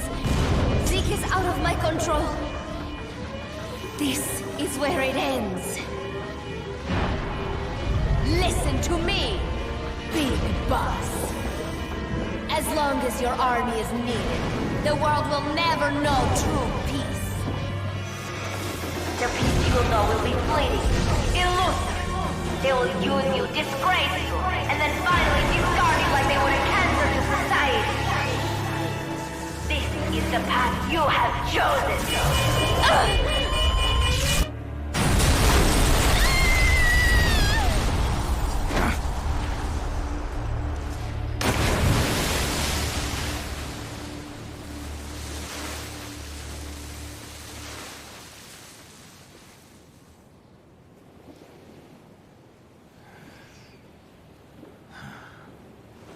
Paz.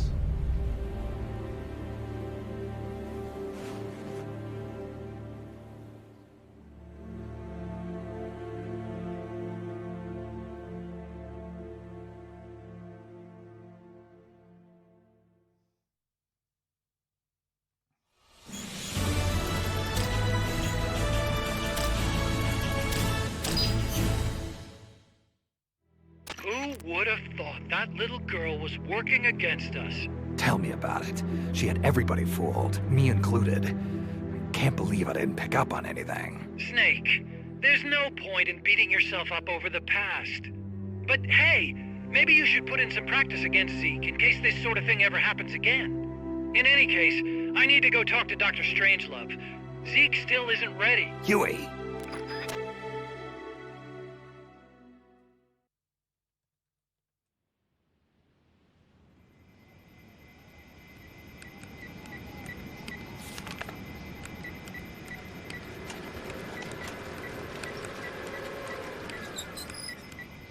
How's it going? How's Zeke look? The attitude control AI had a backup, so it should be able to walk. Really? Well, that's good. Beyond that, it's up to the creator. Stop! Don't come any closer, Doctor. There's something I've been meaning to ask you. Do you despise me? Doctor, are you asking me out? No, not at all. No? Pity. Because I've just had my heart broken by someone else. What? I only like those who can stand on their own. If you fancy me, then come walk with me. Who knows what miracles might happen. Love is blind after all.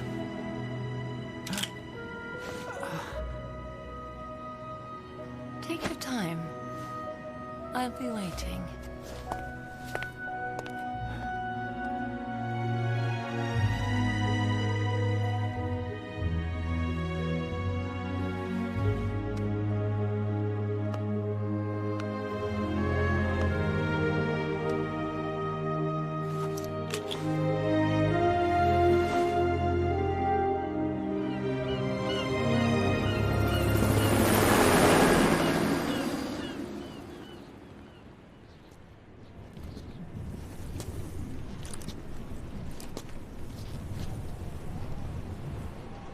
Snake!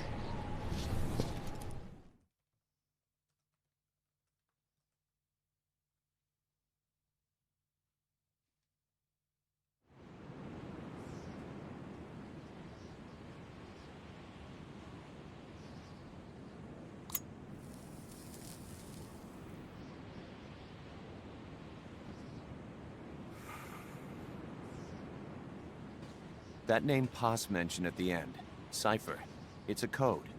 It means empty. It also means... Zero. A world of electronic intelligence, built on codes. And at the center of it all, a zero. Kaz. Look, boss. I owe you an apology. Hear me out, okay?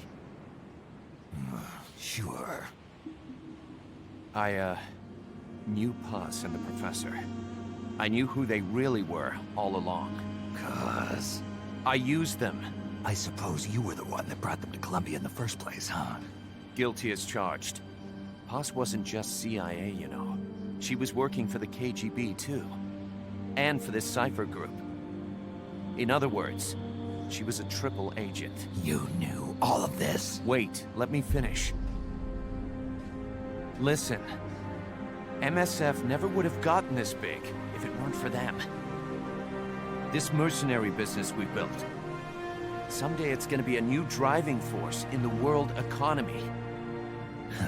Is that your goal all along? The Cold War's not gonna last forever. Sooner or later it's gonna give way to an era of regional conflicts and terrorism. A paradigm shift from counter-communism to counter-terrorism. In the new age, armies won't be tied to states, and war will become a business. We'll be a valuable commodity. There'll be clients all over the world who need our services. MSF is only the beginning. What we're creating here is a revolution in itself. Am I right? Kaz, it's not going to be that easy. What do you mean? This whole Peace Walker thing has left our mark on the history of the Old Order. We've put ourselves on the radar of intelligence agencies and governments east and west. The whole world probably knows about us now. Including that Cipher outfit. We've let ourselves interfere with the times, with the Cold War system of deterrence. We're an army without a flag. We weren't supposed to take sides in international affairs, but we did. I see your point. So what happens to us now? We'll be hunted. Not everybody's gonna be happy with us, huh? You're damn right. We upset the global military balance of power. And these people would rather our army without borders not exist at all? They're gonna come knocking real soon. There's no turning back now. We're a wrench in the old system of deterrence. As long as the times refuse to change, we're gonna make a hell of a racket. Then who are we gonna fight? The establishment. Anybody who tries to restore the old balance wants to snuff us out of existence. Which establishment? It won't be a particular country or ideology that hunts us. Who then? We are going to be fighting the biggest beast of all. The Times. 10 years ago, the Times rejected the boss and killed her. And now, we're the ones being tested. Will the Times erase us? Or work with us? It's gonna be a lonely battle. No good or evil. No winners or losers. Business will have to wait. The question we have to ask ourselves now is, can we survive long enough to see the 21st century? I'm with you, boss. We'll see how it turns out together.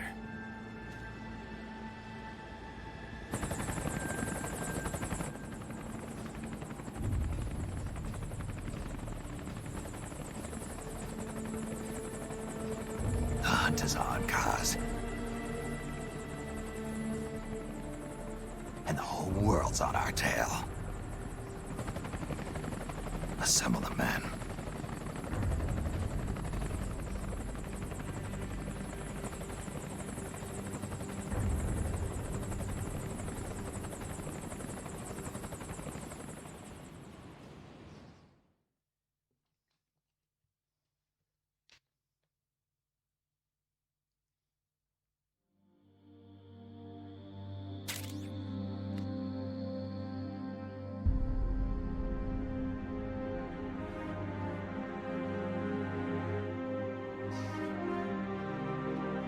All right, fools. We're almost done with Peace Walker. We've a little bit to go. After the credits, we'll do some more post-game tapes. We'll fuck around, do some dates with Kaz and Paz. And then we'll probably move on to Ground Zeroes, I would say. Stick around. Lots more coming up.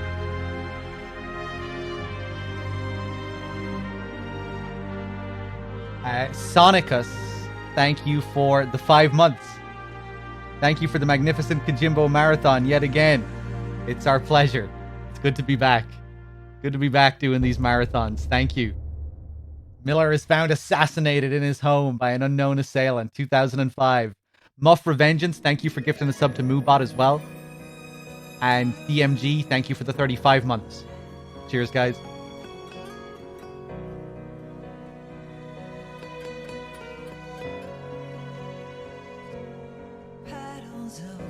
I'll be back after the credits with the end of Peace Walker.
When heavens divide, I will see the choices within my hands.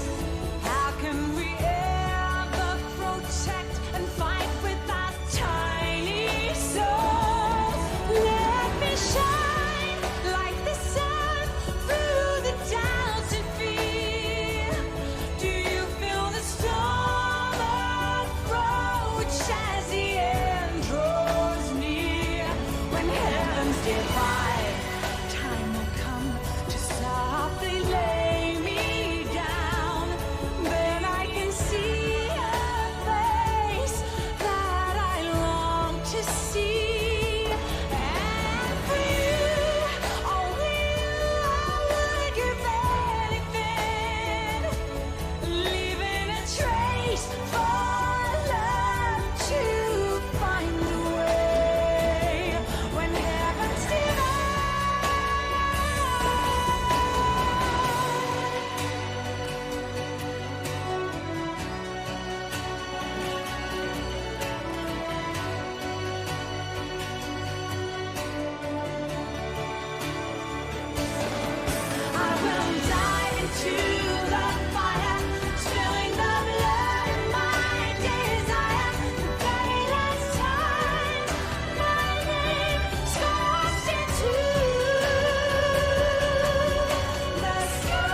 to see.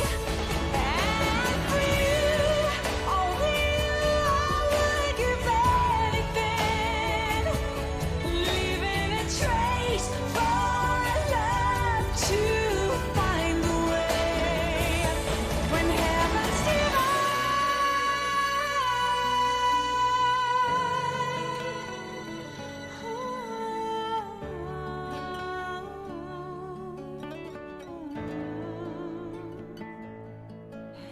for you, only you, I would give anything, leaving a trace for love to find a way. Sing it, Donna. Belt it out. When heavens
We will forsake our countries.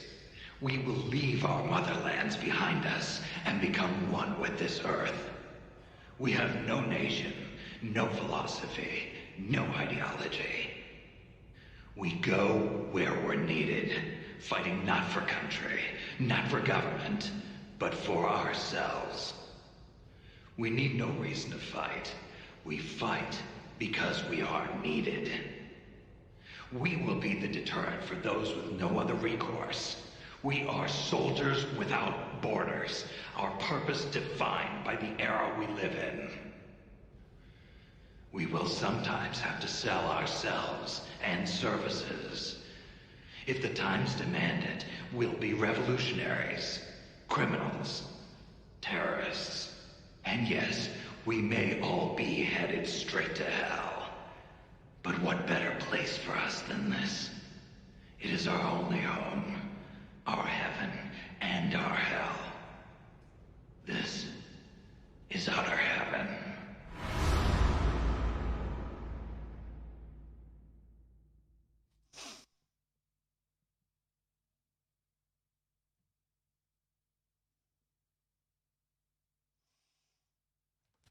There we go.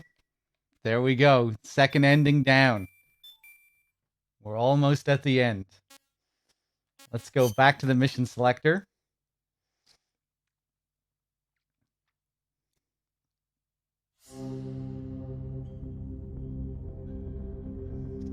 Hold on 1 second, guys.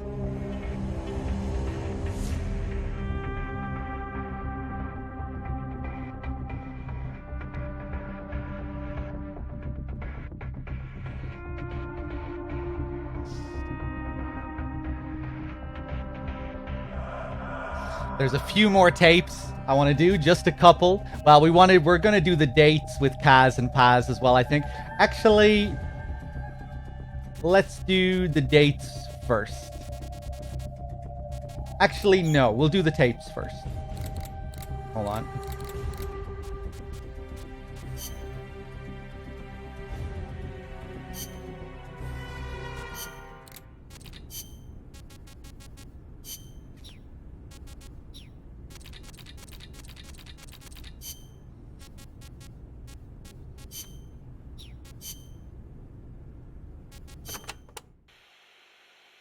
Remember that habit Paz had, Snake? How she always had her index finger on her upper lip like this? Yeah.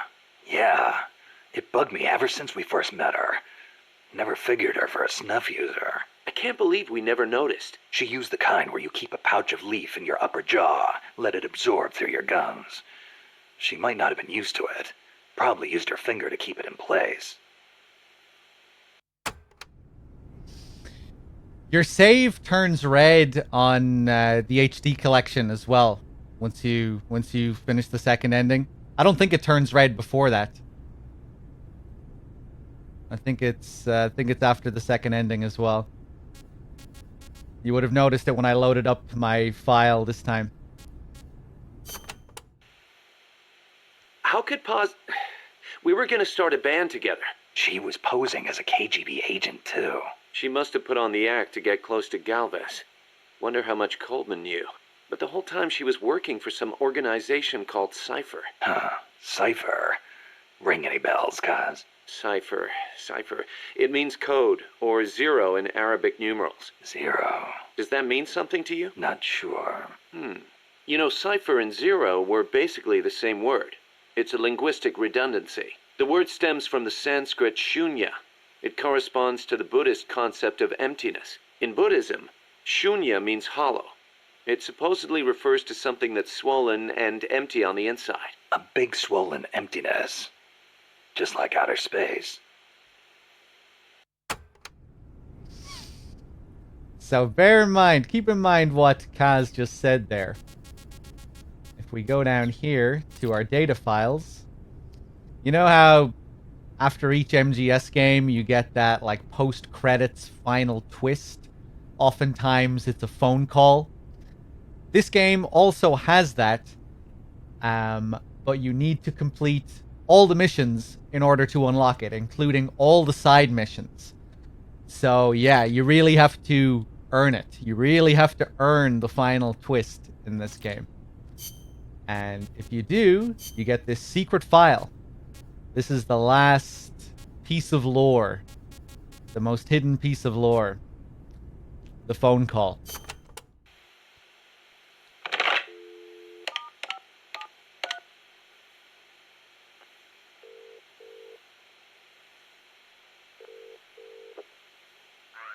It's me. Smoothly? Naturally?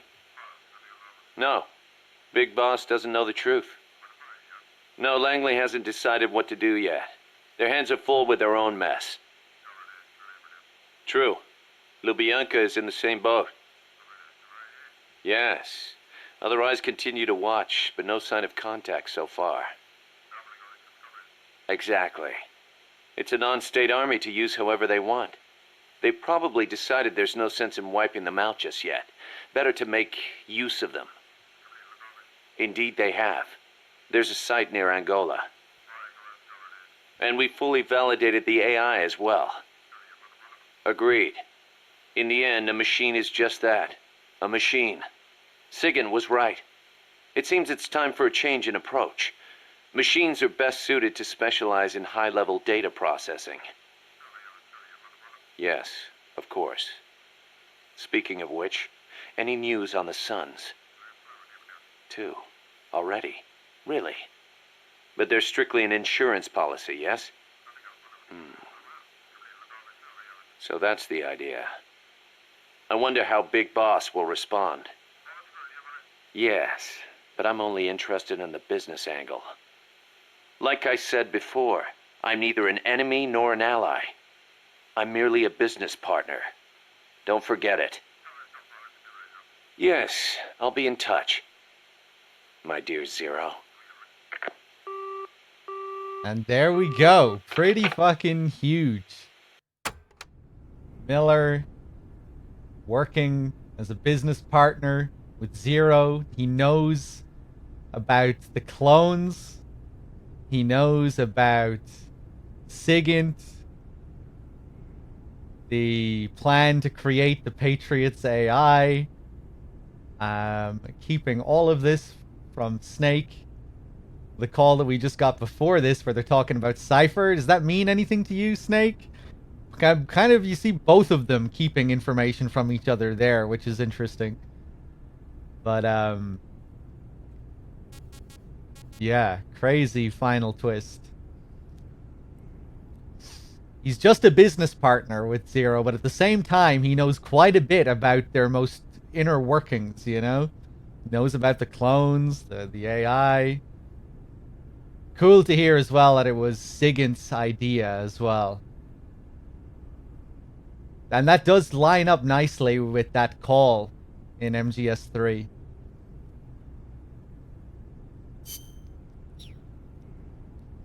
But yeah, there it is. There it is. Let's fuck around with some dates.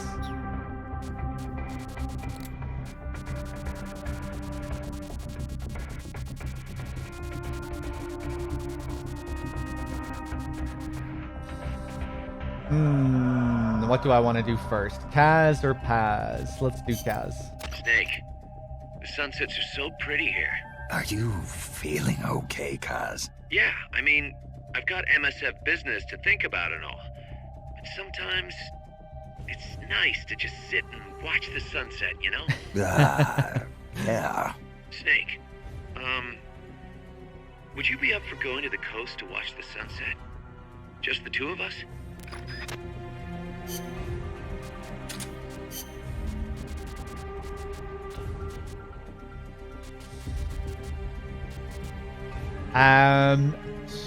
Tuxedo or swim trunks? I love the beach. I love the beach. Camera, Walkman. Walkman.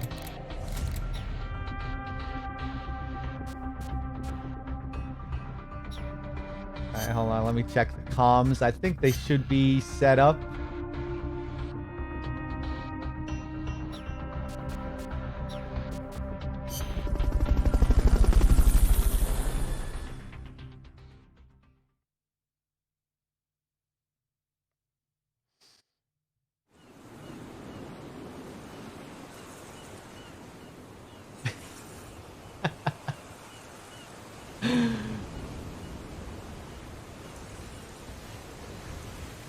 I love how he's just standing here. I've been waiting for you.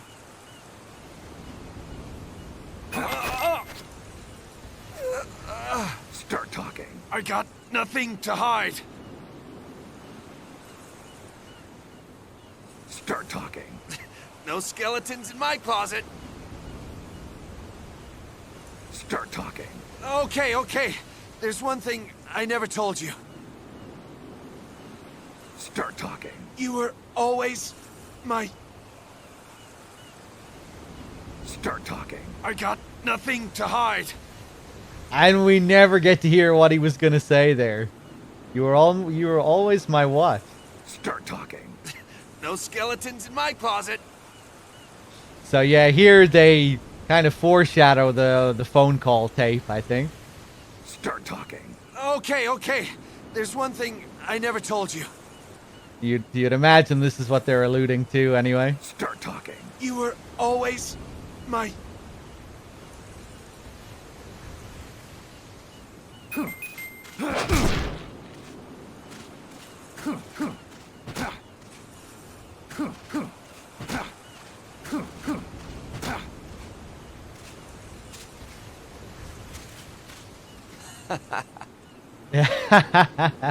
He loves it. Whoa! Okay, you win. The last one there has a different sound effect. Whoa! What if I try and pat him down?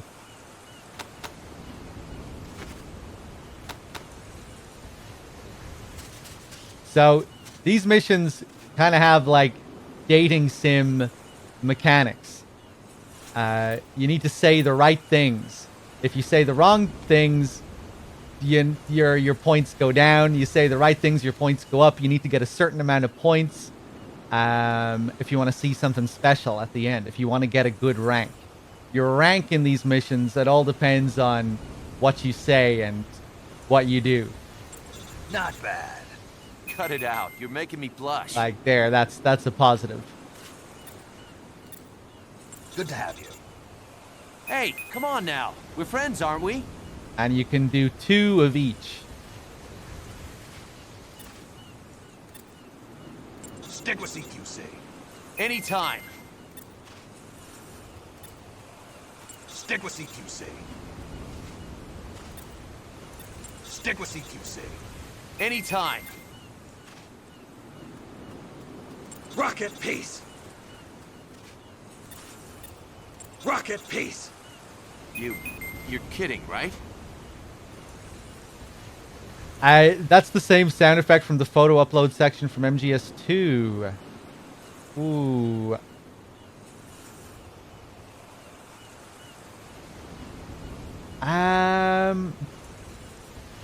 Yeah, it does sound pretty similar.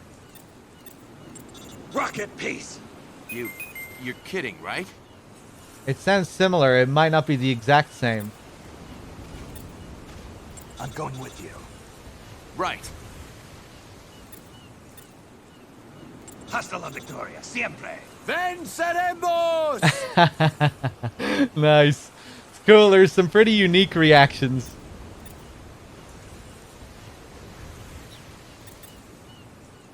Get inside.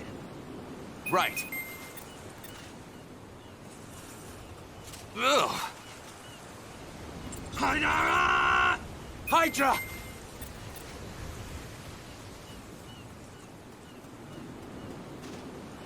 Hydra! Hydra! Hydra! And of course, another thing we can do is, if we take out the camera... Oh yeah, his glasses are broken. I forgot that happened as well. Make sure you get a good shot of my muscles. If you throw him around like I was throwing him around, his glasses also break. Forgot about that.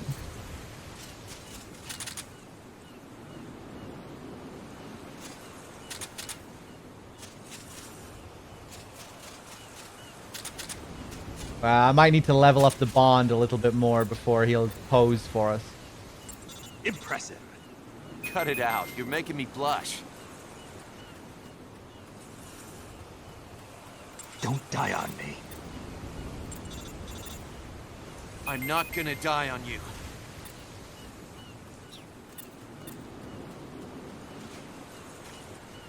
Oh yeah, this one. I'll pick up your bones when I'm done. You do that.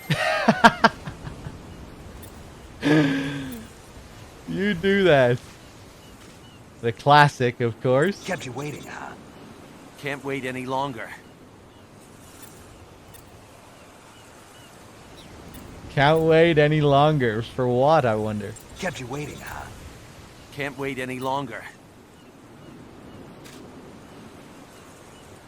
Guess it's time to launch some fireworks. You're kidding, right?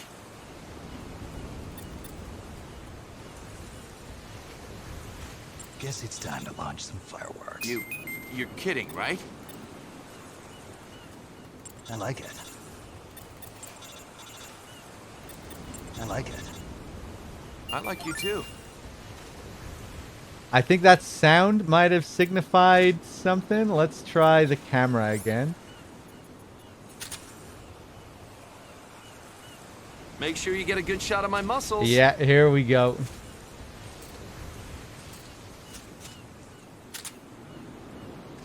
Just have to reset to get a different pose.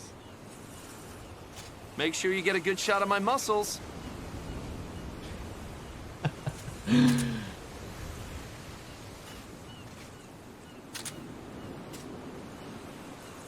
Make sure you get a good shot of my muscles.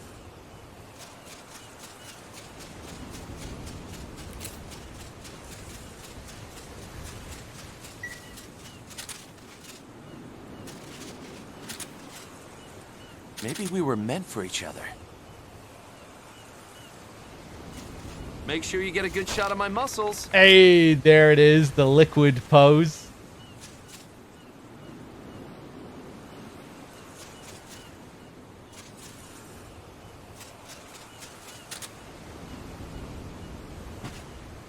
The way he flicks his hand away as well, perfect. Make sure you get a good shot of my muscles. Now this is the best one. Look at this. Oh my god. That's from my wallpaper, I think. I think that's the same pose. Just basking.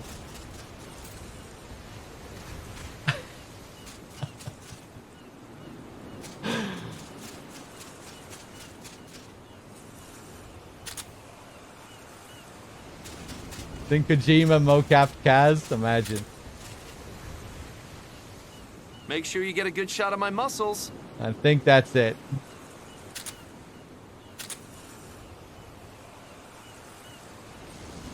Make sure you get a good shot of my muscles. Yeah, I think that's it.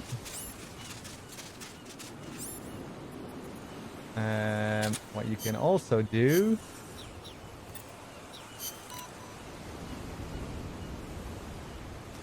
let's see.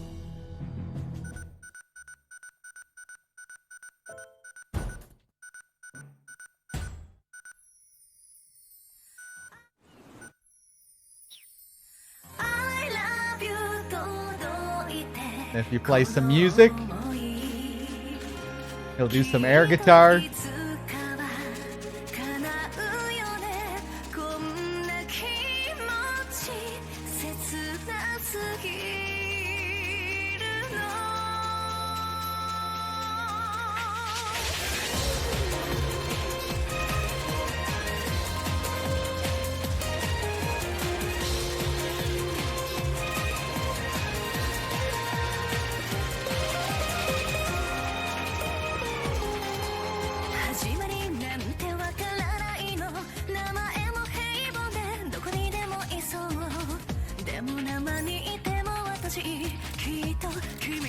Kind of hard to dance in this game.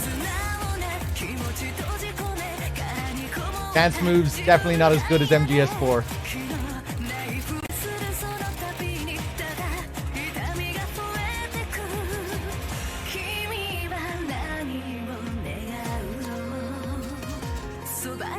What's your problem?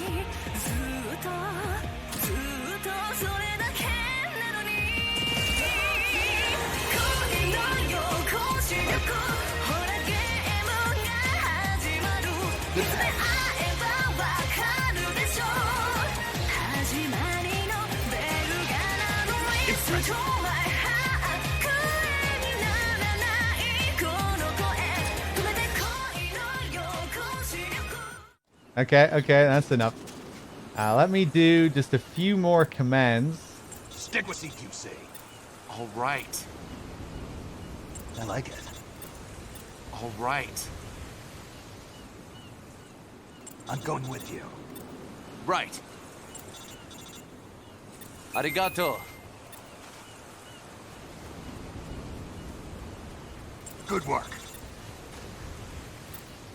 Don't die on me. You too. Box time. Box time. Yeah. Yeah, let's do one more box time, and hopefully that'll be enough. Box time. Yeah.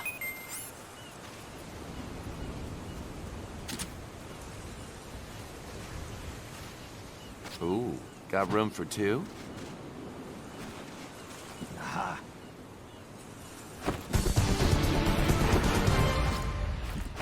Glad to be with you, boss. So, what did we get? Did we get an S?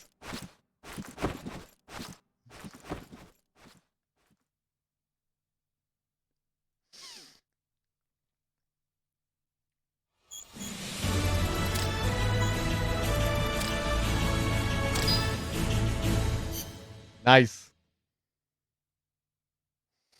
Okay, let's do the one with Paz.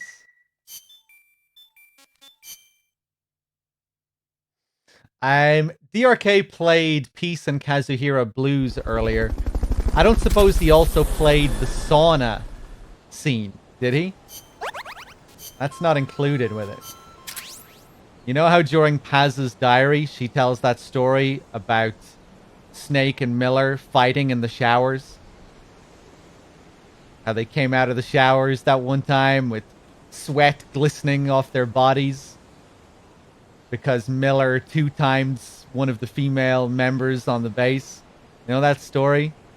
Well, there's an extended version of that story, which was a part of the same audio drama that Peace and Kazuhira Blues was a part of. Oh, did he show that one as well? He did. The sauna, yeah, there's only a fan dub of the sauna.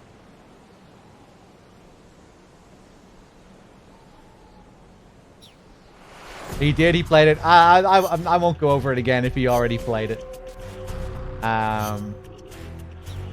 But yeah, that's great.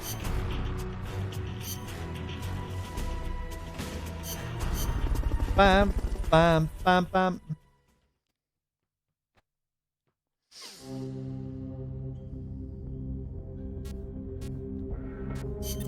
How's Paz doing? Okay so far. Still shocked about being lied to by Zadornov, but she's actually getting along great with the crew here at Mother Base. Really? That's good to hear. Still, it's gotta be depressing for a girl her age to be cooped up on an offshore plant all day. Even if it is only temporary. I bet she'd love it if you took her out somewhere once in a while. He didn't do Kaz's upbringing. Right. Okay, yeah, maybe we'll do that before we move over to Ground Zeroes.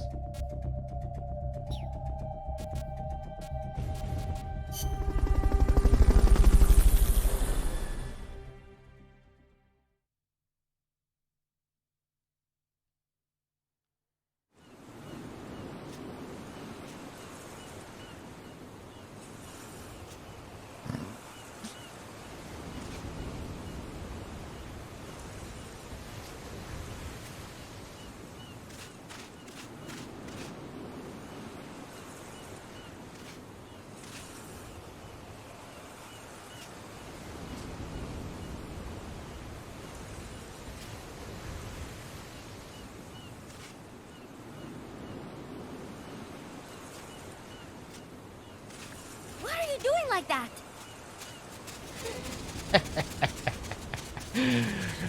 Where are you going? Where are you going? I'm gonna get you. I'm gonna get you.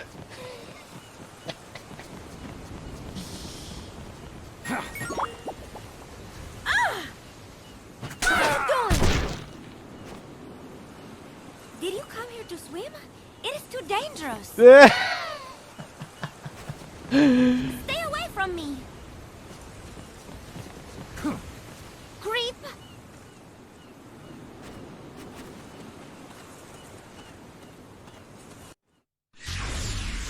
Boss, I'm sorry.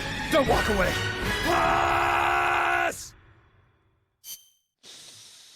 So yeah, if you wear the trunks for this mission, she gets scared and runs away.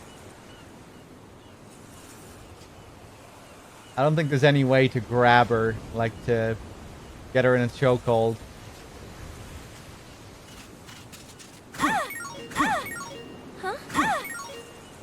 Creep. Oh, okay.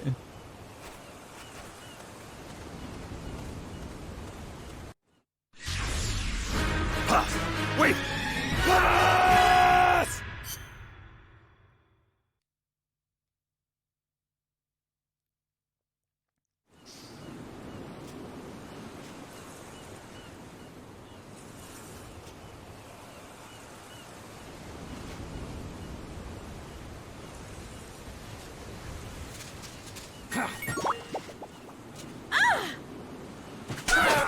Okay, that's just the same.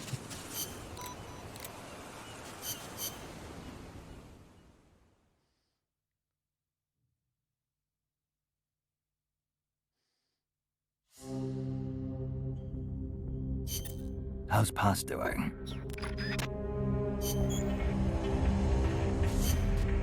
Well. Tuxedo.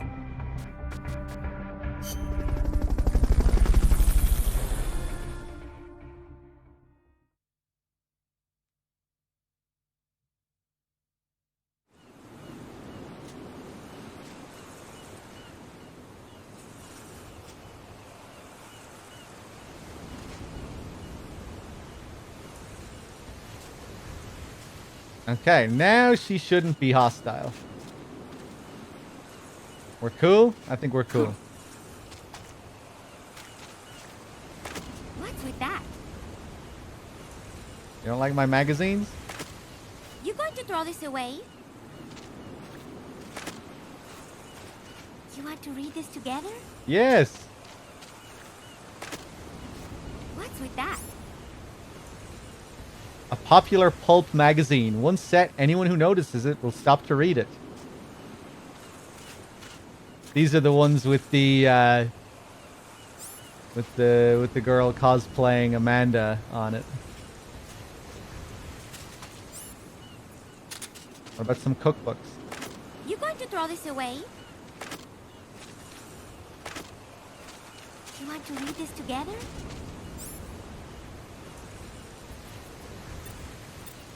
Good work. Yeah! Don't die on me.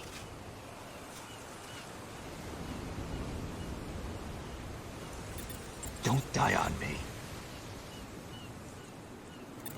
Don't die on me. Stick with CQC. Oh, she won't respond if she's kneeling? Okay. What's with that? Get inside. Yeah! Good to have you. Yeah! Ugh! Keep going!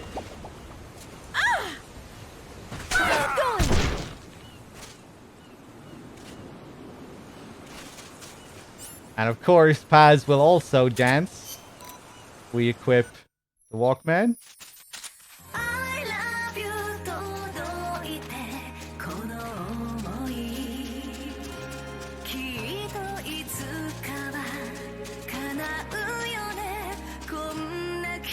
I think her dance changes as well once it actually kicks in to the main part of the song after the intro.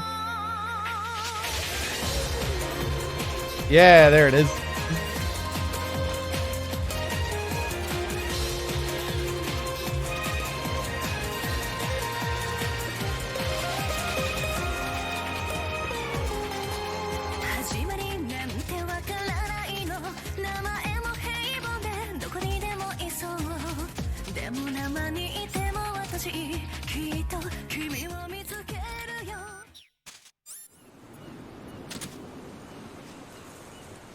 Room for one more? I won't go through all of the commands again just to get an S rank. Takes too long. We already did it with Kaz. You get the gist. Over already? Oh my god. I mean, these other variations on it are pretty good as well, actually. So, yeah, maybe it's worth getting a shitty rank just so we get to hear the dialogue for that. She's not a kid. She's 65 years old. She's just pretending to be a kid.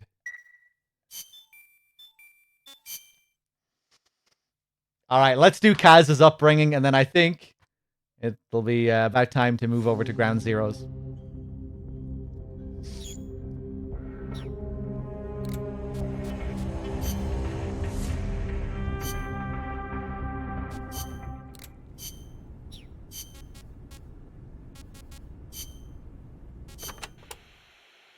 March 10th, 1945. 381,300 cluster bombs were dropped on Tokyo. Japanese houses at the time were almost all made of wood. In that single day, a third of Tokyo burned to the ground. My mom lost her family and home in that raid. She had to move to Yokosuka and live with her cousin. The B-29s kept on coming, razing other major cities throughout Japan without mercy.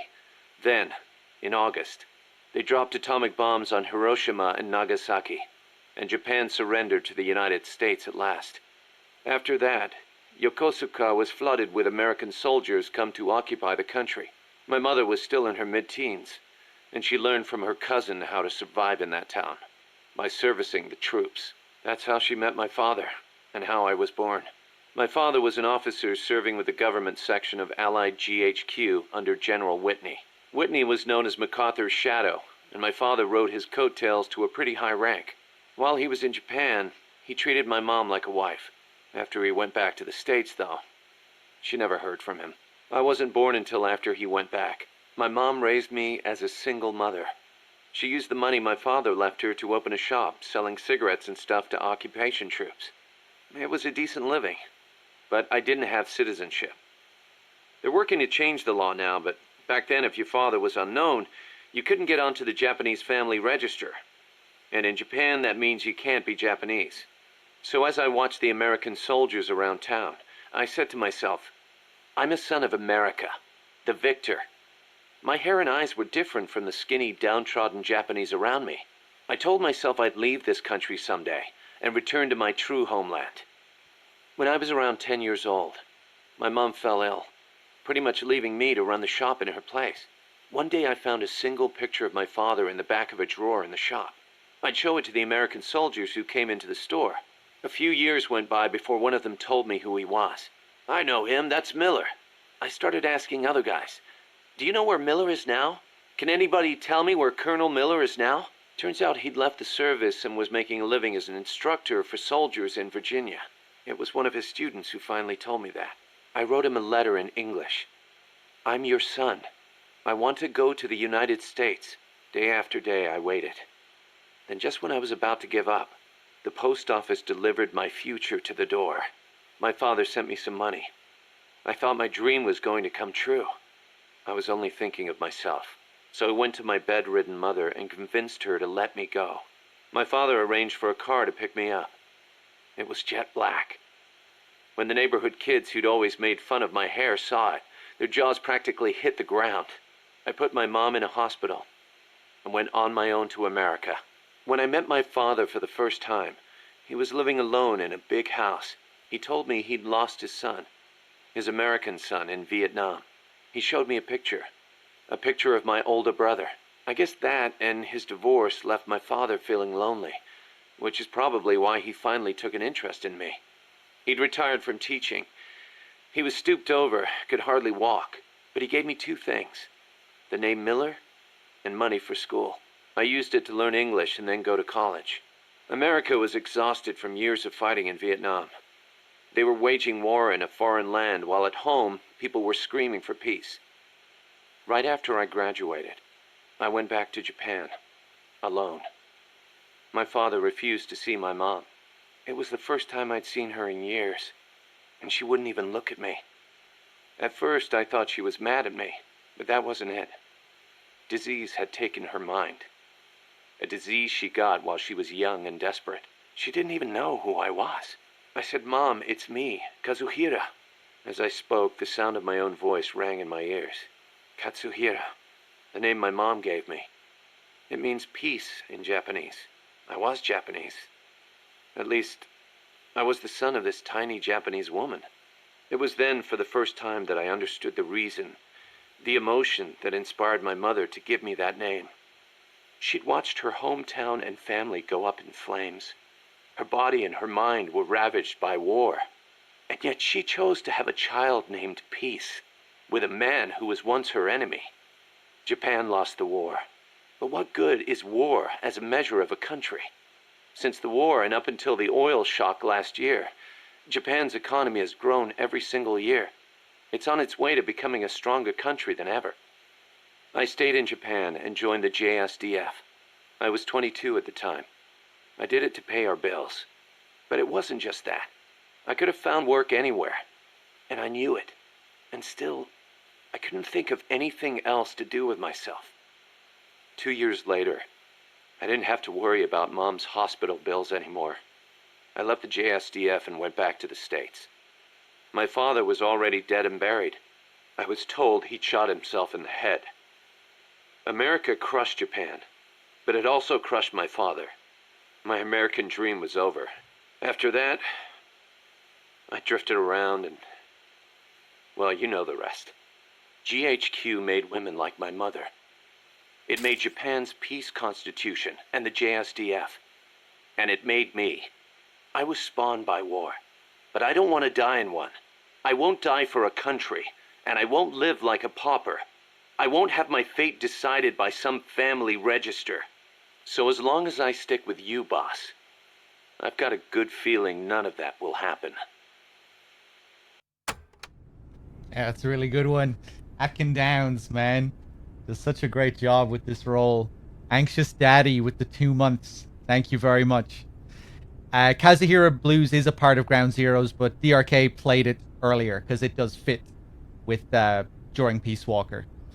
Originally, it didn't release as a part of Ground Zeroes. It was released as a radio drama. It's just that it only ever released in Japan. We never got there was never a Western release. You know, because Peace Walker was a very Japanese-focused game. It was primarily marketed to a Japanese audience. And yeah, that's only one part of the radio drama, the Kaz and or Peace and Kazuhira Blues.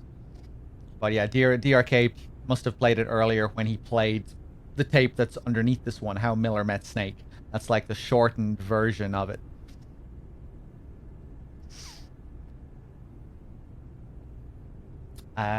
Okay, I think it's time. I think it's time to switch over to Ground Zeroes. Just bear with me for a few minutes while I just switch consoles and get all that set up. And yeah, we'll play some Ground Zeroes. I'll be right back. Give me a couple of minutes.